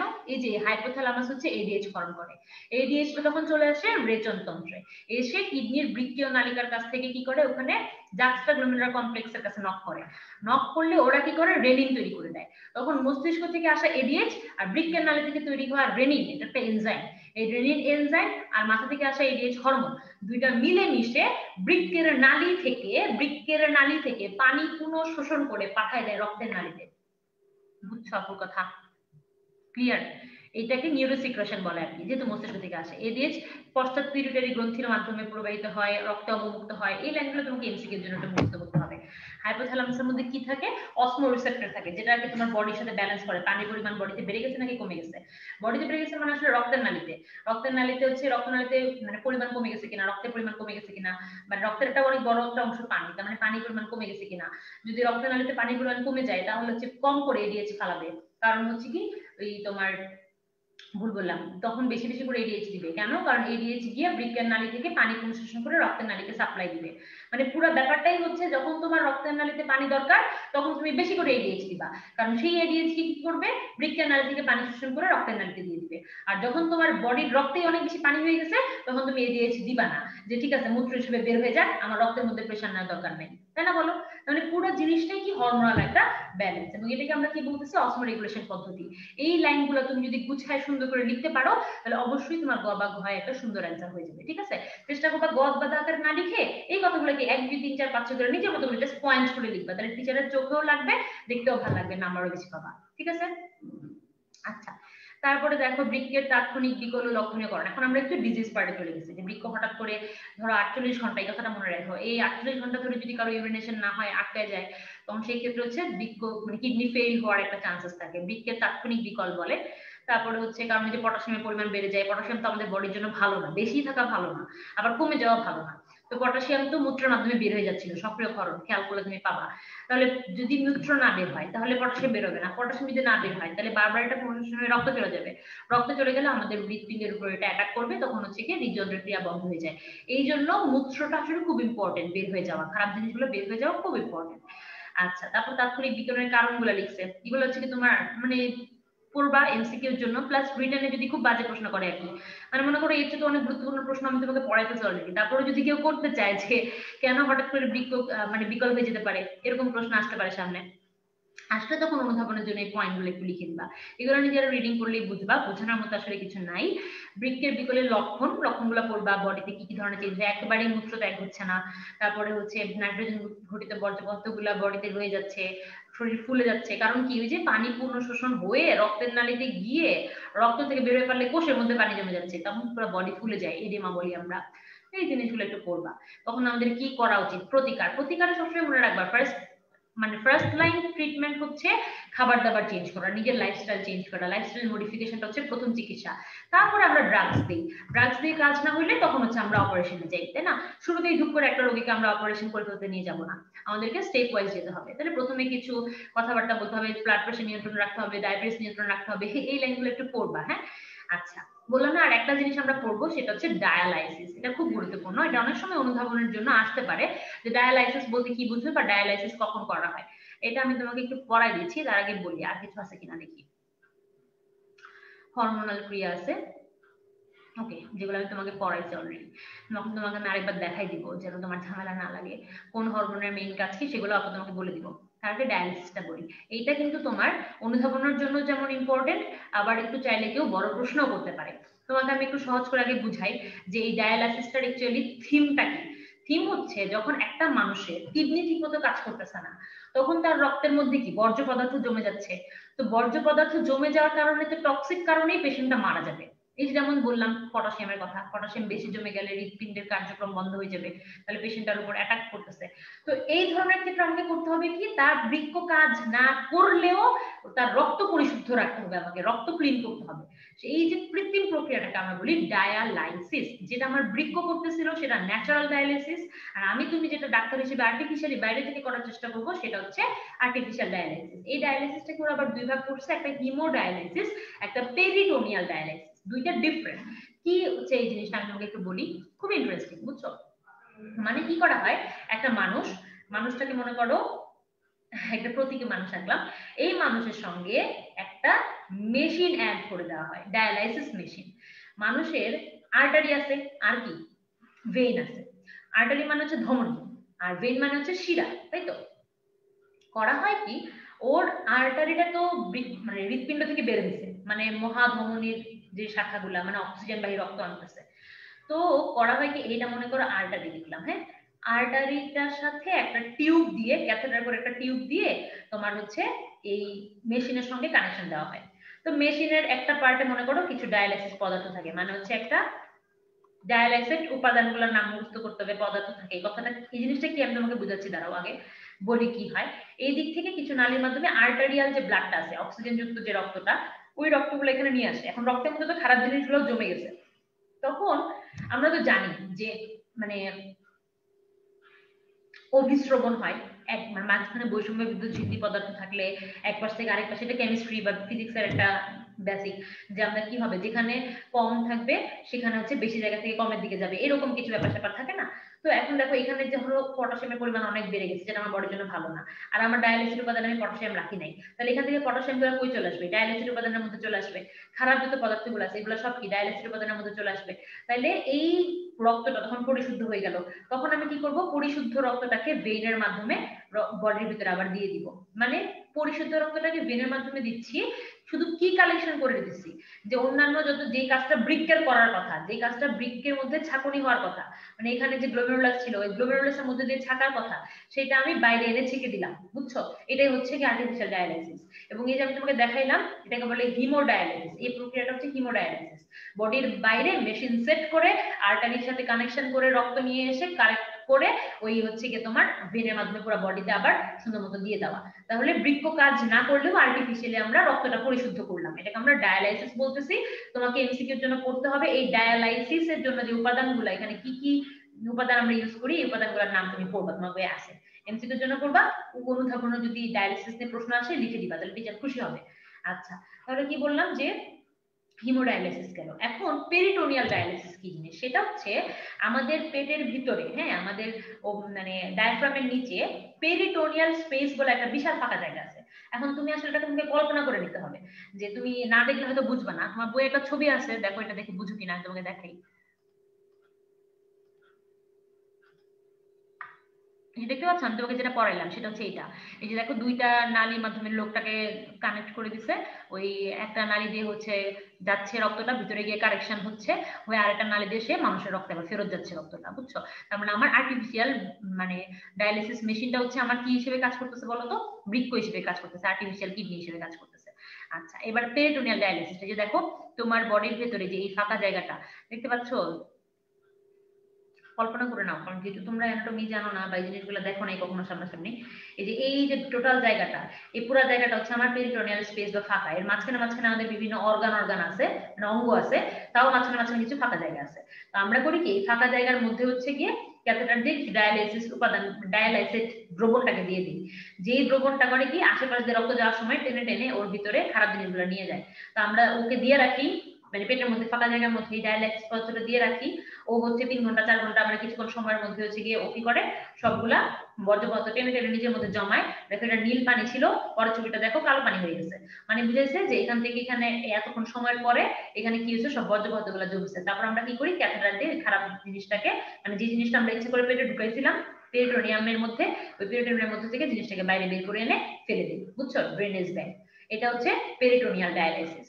মানে ওইখানে আমরা হিমোডায়ালিসিস করছিলাম, আর্টিফিশিয়াল একটা মানে মেশিন ইউজ করছি, আর এখানে আমরা পেটের ভিতরে পেরিটোনিয়াল একটা যে ফাঁকা জায়গা, ফাঁকা জায়গাটা কি ইউজ করছি, এটাকে আমরা পেরিটোনিয়াল ডায়ালাইসিস বলতেছি। ঠিক আছে, আশা করি তোমরা এতটুকু বুঝতে পারছো। জিনিসগুলো খুবই ইন্টারেস্টিং, এখন পড়লে মজা পাওয়ার কথা। তারপর হচ্ছে বৃক্ক প্রতিস্থাপনের জন্য কি কি জিনিস মাথায় রাখতে হবে। কিডনি ট্রান্সপ্লান্ট করতে এত সহজ জিনিস না, অনেক কিছু মেনটেন করতে হবে। তাহলে এই পয়েন্টগুলো মুখস্থ করতে হবে, অনুধাবনের ক্ষেত্রে আসতে হবে। তুমি যে বৃক্ক আনবা সেটা সুস্থ হইতে হবে, যাকে দিবা তার সাথে ম্যাচ করতে হবে। তারপর কত ঘন্টার মধ্যে আনতে হবে, যে কোনো 48 ঘন্টার মধ্যে বডিতে দিতে হবে। তুমি 100 বছর আগের একটা কিডনি জমায় রেখে এখন দিতে পারবে না। তো এই ধরনের জিনিসপত্রগুলো এখানে লেখা আছে। আচ্ছা, এগুলা পড়বা। আচ্ছা, তারপরে হচ্ছে ফিজিওলজি অফ এক্সক্রিশন, এই ব্যাপারটা একটু কাইন্ডলি বুঝিয়ে দিবেন। আপু তো বললাম রে, ফিজিওলজি অফ এক্সক্রিশন মানে কি, তোমার মূত্র মানে তৈরি করে বের করে দেওয়ার যে প্রক্রিয়াটা, সেটাই তুমি কি জানতে চাচ্ছ না? নাম কি, প্রাচুর্য। আপু তোমার কোশ্চেনটা আমি স্পেসিফিক্যালি বুঝি নাই, তুমি যদি আরো কিছু জানতে চাও একটু আপুকে বললো আবার, হ্যাঁ। আচ্ছা, তারপরে দেখো হরমোনাল ক্রিয়া। এটা হচ্ছে যে মূত্রের ঘনত্ব মানে নিয়ন্ত্রণ কিভাবে করতে হবে। এই ঘনত্ব নিয়ন্ত্রণটাই তো যে এডিএইচ এর কারণে, ডায়ালিসিস, যেটা তোমাকে আমি এই বললাম বারবার করে। এডিএইচ পানি পুনঃশোষণ করে রক্তে নিয়ে যাবে, পানির ব্যালেন্স করবে, সাম্যতা রক্ষা করবে। এই জিনিসটাই কি মূত্রের ঘনত্ব নিয়ন্ত্রণ করে। কারণ হচ্ছে কি, তুমি যদি বেশি পরিমাণ পানি পুনঃশোষণ করে রক্তে পাঠায় দাও, তাহলে মূত্রের মধ্যে খারাপ জিনিস তো থেকে গেল, পানি কমে গেল, তাহলে মূত্রের ঘনত্ব বেড়ে যাবে। আর তুমি যদি এডিএইচ কম ক্ষরণ করো, মানে মূত্র থেকে পানি পুনঃশোষণ করে না ফেরত নাও, তাহলে মূত্রের মধ্যে পানির পরিমাণ বেশি থাকবে, তার মানে মূত্রটা পাতলা হবে, ঘনত্ব কম হবে। বুঝতে পারছো? এই জিনিসগুলো এখন তুমি রিডিং করলে পারবা। আচ্ছা, তারপরে হচ্ছে সোডিয়ামের মাত্রা নিয়ন্ত্রণের জন্য অ্যালডোস্টেরন লাগে, এই কথাটা তুমি একটু আলাদা করে মনে রাখবা, হ্যাঁ।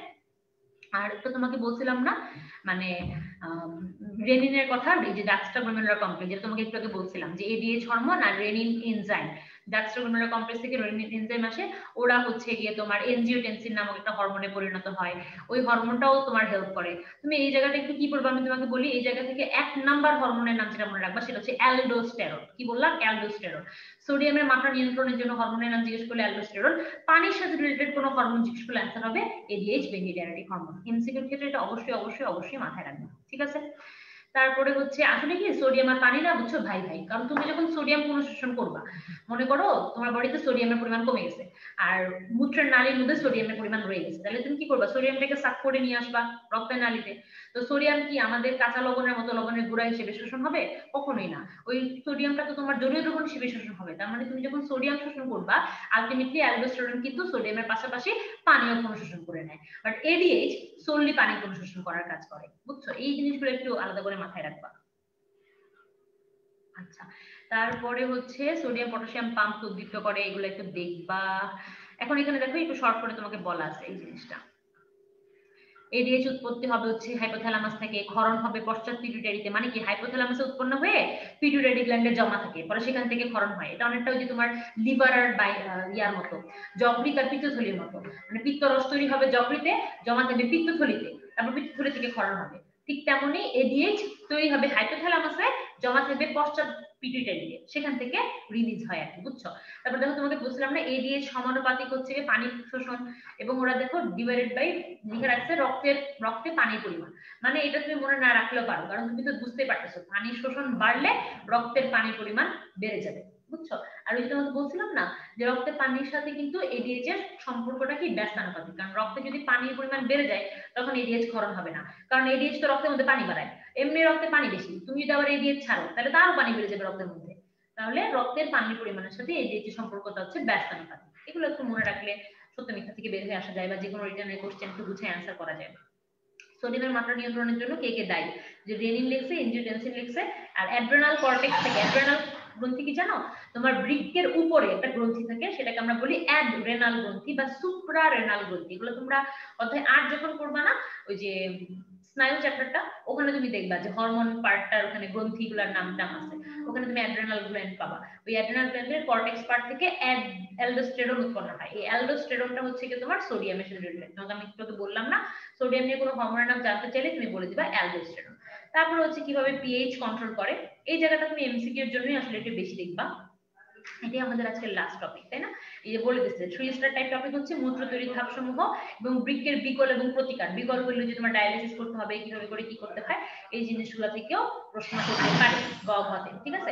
আচ্ছা, আমাদের এখনই একটা জিনিস বাকি আছে, সেটা হচ্ছে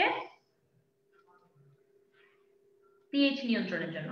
আসলে পিএইচ সাধারণত কি হয় আমাকে বলি, মানে যদি তোমার বডিতে রক্তের মধ্যে অ্যাসিডিক কন্টেন্ট বেড়ে যায়, তো আমরা তো জানি আমাদের রক্তের পিএইচ 7.35 থেকে 7.45, তো আমরা তো এই রেঞ্জের মধ্যে রক্তের পিএইচ রাখতে চাই। তো কোনো কারণে মনে করো তোমার রক্তের মধ্যে অ্যাসিডিক সাবস্টেন্স বেড়ে গেছে, H+ অনেক বেশি হয়ে গেছে, তো তোমার রক্ত কি করবে? H+টা কি ইউরিনের মাধ্যমে বের করে দিবে। মূত্র অ্যাসিডিক হলে তো আমার সমস্যা নাই, আমার রক্ত ঠিক রাখতে হবে, নাহলে আমার সব প্যাচ লেগে যাবে, তাই না? তার মানে কি হবে, তখন বেশি বেশি করে মূত্রের মাধ্যমে H+ বা হাইড্রোজেন আয়ন বের হয়ে যাবে। তার মানে ইউরিনটা তখন কেমন হবে? অ্যাসিডিক ইউরিন হবে। মানে তখন কি হবে, তোমার নিজের রক্তকে বাঁচানোর জন্য মূত্রটা অ্যাসিডিক হয়ে যেতে হবে, অম্লীয় মূত্র তৈরি হবে। এই কথাগুলো ওরা বলছে। আবার ওটা করে ভাবা যায়, যখন আমাদের রক্তের মধ্যে ক্ষারীয় অংশ বেশি বেড়ে যাবে, তখন কি হবে, কম কম H+ ক্ষরণ হবে, বরং বেশি বেশি বাইকার্বনেট বের হয়ে যাবে। বাইকার্বনেট মানে কি? ক্ষার। তাহলে বাইকার্বনেট বেশি বেশি করে বেড়ে গেলে মূত্রটা ক্ষারীয় হবে, তার মানে মূত্রের পিএইচ বেড়ে যাবে। ওটা তো আমার কোনো সমস্যা নাই, আমাকে বারবার কি বলতেছি, খেয়াল রাখতে হবে রক্তের পিএইচ ঠিক রাখাটা। বুঝতে পারছো? আচ্ছা, তারপর ওরা এখানে যে রক্তের প্লাজমা স্বাভাবিক পিএইচ 7.4 এটা ঠিক রাখতে হবে, নাইলে দেখো মারাত্মক বিপর্যয় ঘটবে।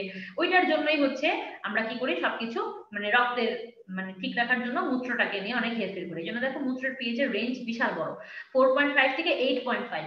মানে তুমি তোমার রক্তকে ঠিক রাখার জন্য দরকার হলে এত পরিমাণ অ্যাসিড তুমি ইউরিনের সঙ্গে বের করতে পারবা যে ইউরিনের পিএইচ 4.5 এ নেমে গেল, সমস্যা নাই, এই পর্যন্ত নামতে পারে। অথবা তুমি অনেক বেশি ক্ষারীয় জিনিস ঠিক করছো, তোমার রক্তের পিএইচ ফিক্স রাখার জন্য তুমি বেশি বেশি বাইকার্বনেট এই পরিমাণ বের করতে পারবা যে তোমার ইউরিনের পিএইচ 8 মানে 8.5 পর্যন্ত ঘুরে যেতে পারে, সমস্যা নাই। বুঝছো? তার মানে রেঞ্জটা কত? 4.5 থেকে 8.5। এই জিনিসগুলো একটু করবা। পিএইচ কমে গেলে কি বেশি ক্ষরণ হবে, বেড়ে গেলে কি বেশি ক্ষরণ হবে, এই কথাগুলো বলা আছে। এগুলো এমসিকিউর জন্য পড়বা। আশা করি আর কোনো কিছু বাকি নাই।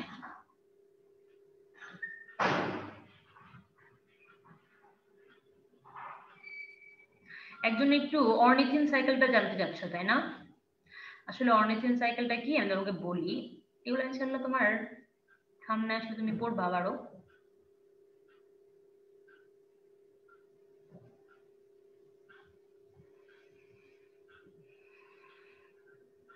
যে নাইট্রোজেন ঘটিত বর্জ্য পদার্থের একদম শুরুতেই অর্নিথিন চক্রটার কথা বলা ছিল। অ্যামোনিয়া জিনিসটা অত্যন্ত বিষাক্ত, যা কার্বন ডাইঅক্সাইডের সঙ্গে মিলিত হয়ে যকৃত অর্নিথিন চক্রের মাধ্যমে কম বিষাক্ত ইউরিয়া তৈরি করে। একটা সিম্পল কথা বলছে, মানে ব্যাপারটা হচ্ছে আমাদের রক্তে অ্যামোনিয়া থাকে, অ্যামোনিয়াটা মারাত্মক ক্ষতিকর। অ্যামোনিয়া এটা পড়ছো কিনা তোমরা আমি জানি না, যে কোনো সময় চেষ্টা করা হয় যখন বিষাক্ত কিছু থাকে ওখান থেকে কম বিষ তৈরি করা, মানে আমি তো পুরোপুরি এটাকে অমিট করে দিতে পারতেছি না, কিন্তু অন্তত পক্ষে এটার বিষ ভাবটা কমাচ্ছি। মানে অ্যামোনিয়াটা খুবই ক্ষতিকারক, এটার সঙ্গে আমি কার্বন ডাইঅক্সাইডটাও ক্ষতিকারক, দুইটাকে যোগ করে আমি ইউরিয়া উৎপন্ন করি, যেটা অ্যামোনিয়া এবং কার্বন ডাইঅক্সাইডের চেয়ে কম ক্ষতিকর। মানে ইউরিয়াটাও ক্ষতিকর কিন্তু অ্যামোনিয়ার চেয়ে কম ক্ষতিকর। এই যে তুমি একটা অতিরিক্ত বিষ থেকে একটা কম বিষে রূপান্তর করার প্রক্রিয়াটা চালাচ্ছ, এটাই হচ্ছে অর্নিথিন চক্র। এটা মেইনলি কোথায় হয়? যকৃতে হয় আর কি। বুঝছো? এটার কথাই বলতেছিলাম। এটা তুমি আবার কই পড়বা জানো? পরিপাক চ্যাপ্টারটা যখন পড়বা ওখানে যকৃতের বর্ণনা আছে না, ওখানে দেখবো অর্নিথিন সাইকেলের কথা বলা আছে।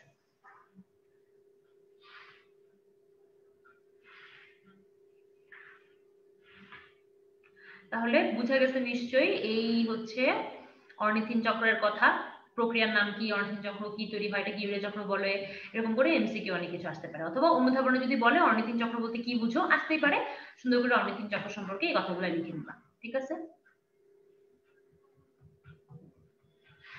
প্রাচুর্য, তুমি কোন আরেকটা ফিগারের কথা বলছো? আপু কিন্তু তোমার কথা বুঝি নাই। হ্যাঁ আপু, আরেকটা ফিগার যে আছে ওটা বুঝাই দেন, কিন্তু কোন ফিগারে আপু? একটু স্পেসিফিক করে বললে ভালো হবে। শুরু থেকে আপু মোটামুটি তোমার এমসিকিউ জায়গাগুলো কভার করার চেষ্টা করছি, আশা করি সবাই খুব সুন্দর করে পড়লে রিটেন এমসিকিউ বোথ এই চ্যাপ্টার থেকে কভার হয়ে যাবে। ওকে, কোন গ্রাফটার কথা বললো?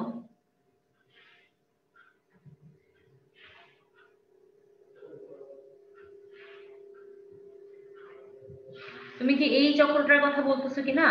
এখানে আসলে কি হচ্ছে, ওরা হচ্ছে আলটিমেটলি কোন কোন প্রক্রিয়া, কেমিক্যাল বিক্রিয়াগুলো দেখাচ্ছে আগে কিভাবে করে ইউরিয়াটা তৈরি করছে। অ্যামোনিয়াটা হচ্ছে মেইন প্রোডাক্ট, অ্যামোনিয়ার সাথে হচ্ছে অ্যামোনিয়াটা সাইট্রোলিনে পরিণত হয়েছে, অর্নিথিনটা সাইট্রোলিনে পরিণত হয়েছে, এই সাইট্রোলিন আর অ্যামোনিয়া মিলে হচ্ছে আর্জিনিনে, আর্জিনিনটা আলটিমেটলি ইউরিয়াতে, মানে হচ্ছে কি অনেকগুলো স্টেপ স্টেপ হয়ে আসছে। এটা আসলে তোমাকে কেমিস্ট্রির বিক্রিয়ার মতো করে মনে রাখতে হবে যদি কেউ অ্যান্সার করতে চাও আর কি, বুঝছো? যদি তোমার ডিএমএনএস বা অর্নিথিন চক্র আসে এবং কেউ যদি এটা লিখতে পারো তাহলে তো খুবই ভালো। আমি তোমাকে একবার বলে দিই, যেহেতু জানতে চাইছো, সম্ভবত এটার কথা বলছো কিনা আমি জানি না, কিন্তু এটা যেহেতু আসে আমি তোমাকে বলি, এটা আমাদের আজকের লাস্ট টপিক। তারপর কোনো সমস্যা থাকলে কমেন্ট করে আমি বলে দিব। আচ্ছা, এই যে দেখো কি হচ্ছে, আমি তোমাকে বলছি অ্যামোনিয়াটা আমার বডির সবচেয়ে খারাপ জিনিস। এখন অ্যামোনিয়াটাকে আমি বের করে দিতে চাচ্ছি, আমার উদ্দেশ্য ইউরিয়া বানাবো, কিন্তু অনেক লম্বা পথ। এই অ্যামোনিয়ার আগে আমার দেখো যে আর্জিনিন, অর্নিথিন, সাইট্রোলিন, তুমি দেখছো কিনা এটা একটা সাইকেলের মতো ঘুরতেছে। আর্জিনিন থেকে অর্নিথিন তৈরি হয়, অর্নিথিন থেকে সাইট্রোলিন, সাইট্রোলিন থেকে আবার ঘুরে ফিরে আর্জিনিন, আবার অর্নিথিন, সাইট্রোলিন, এটা একটা সাইকেলের মতো ভাবে ঘুরতেছে, তাই না বলো? তাহলে এই ঘোরার মধ্য দিয়েই আমার অ্যামোনিয়াটা ইউরিয়াতে উৎপন্ন হচ্ছে, বুঝছো? মানে আমার আর্জিনিন, অর্নিথিন আর হচ্ছে সাইট্রোলিন এগুলা সাইকেলের মতো ঘুরতেছে, আর এক ফাঁকে দিয়ে আমার অ্যামোনিয়া ঢুকে ইউরিয়া হয়ে বেরোচ্ছে। এইভাবে আমি কি করতেছি, একটা বিষাক্ত অ্যামোনিয়াকে ইউরিয়াতে, কম বিষাক্ত ইউরিয়াতে পরিণত করতেছি। ওই জায়গায় তুমি দেখবা যে আর্জিনিন থেকে যখন অর্নিথিন উৎপন্ন হবে, অর্নিথিন থেকে সাইট্রোলিন হয়, সেক্ষেত্রে কার্বন ডাইঅক্সাইড ঢুকে, এগুলো একটু তোমাকে মনে রাখতে হবে যে কোন ধাপে কি কি থাকে। সাইট্রোলিন আর অ্যামোনিয়া মিলে হচ্ছে আর্জিনিন তৈরি করতেছে। এই আর্জিনিনটা হচ্ছে পরবর্তীতে H2O সহ, পানি সহ ইউরিয়াতে কনভার্ট হচ্ছে এবং একই সঙ্গে অর্নিথিন হচ্ছে। এই অর্নিথিনটা পরবর্তীতে হেল্প করতেছে সাইকেল কন্টিনিউ রাখতে, আর ইউরিয়াটা হচ্ছে বডি থেকে বের হয়ে যাচ্ছে, বুঝছো? এটা যদি তুমি এভাবে করে একটু মনে রাখতে পারো, একদম হুবহু না লিখতে পারলে তুমি এই তিনটাকে মাঝখানে রেখে এরকম একটা সাইক্লিক পার্ট দেখালা, এর কাছ থেকে অ্যামোনিয়া ঢুকালো, ওর কাছ থেকে ইউরিয়া বের করলা, এতটুকু যদি তুমি প্রতীকী করে রাখতে পারো, টিচার তোমার উপর খুবই খুশি হবে, বুঝছো? রিটার্নের চেষ্টা করবা, যদি অর্নিথিন চক্র আসে তাহলে এইভাবে করে একটু এঁকে দিতে। ক্লিয়ার? আশা করি বোঝা গেছে। এই ছিল আমাদের আজকের ক্লাস। এরপর যদি কারো কোনো সমস্যা থাকে কমেন্ট করে রেখো, আপনাদেরকে জানিয়ে দেবো, ঠিক আছে? আপনার জন্য অনেক বেশি দোয়া করো, তোমাদের জন্য অনেক অনেক বেশি দোয়া। আল্লাহ হাফেজ।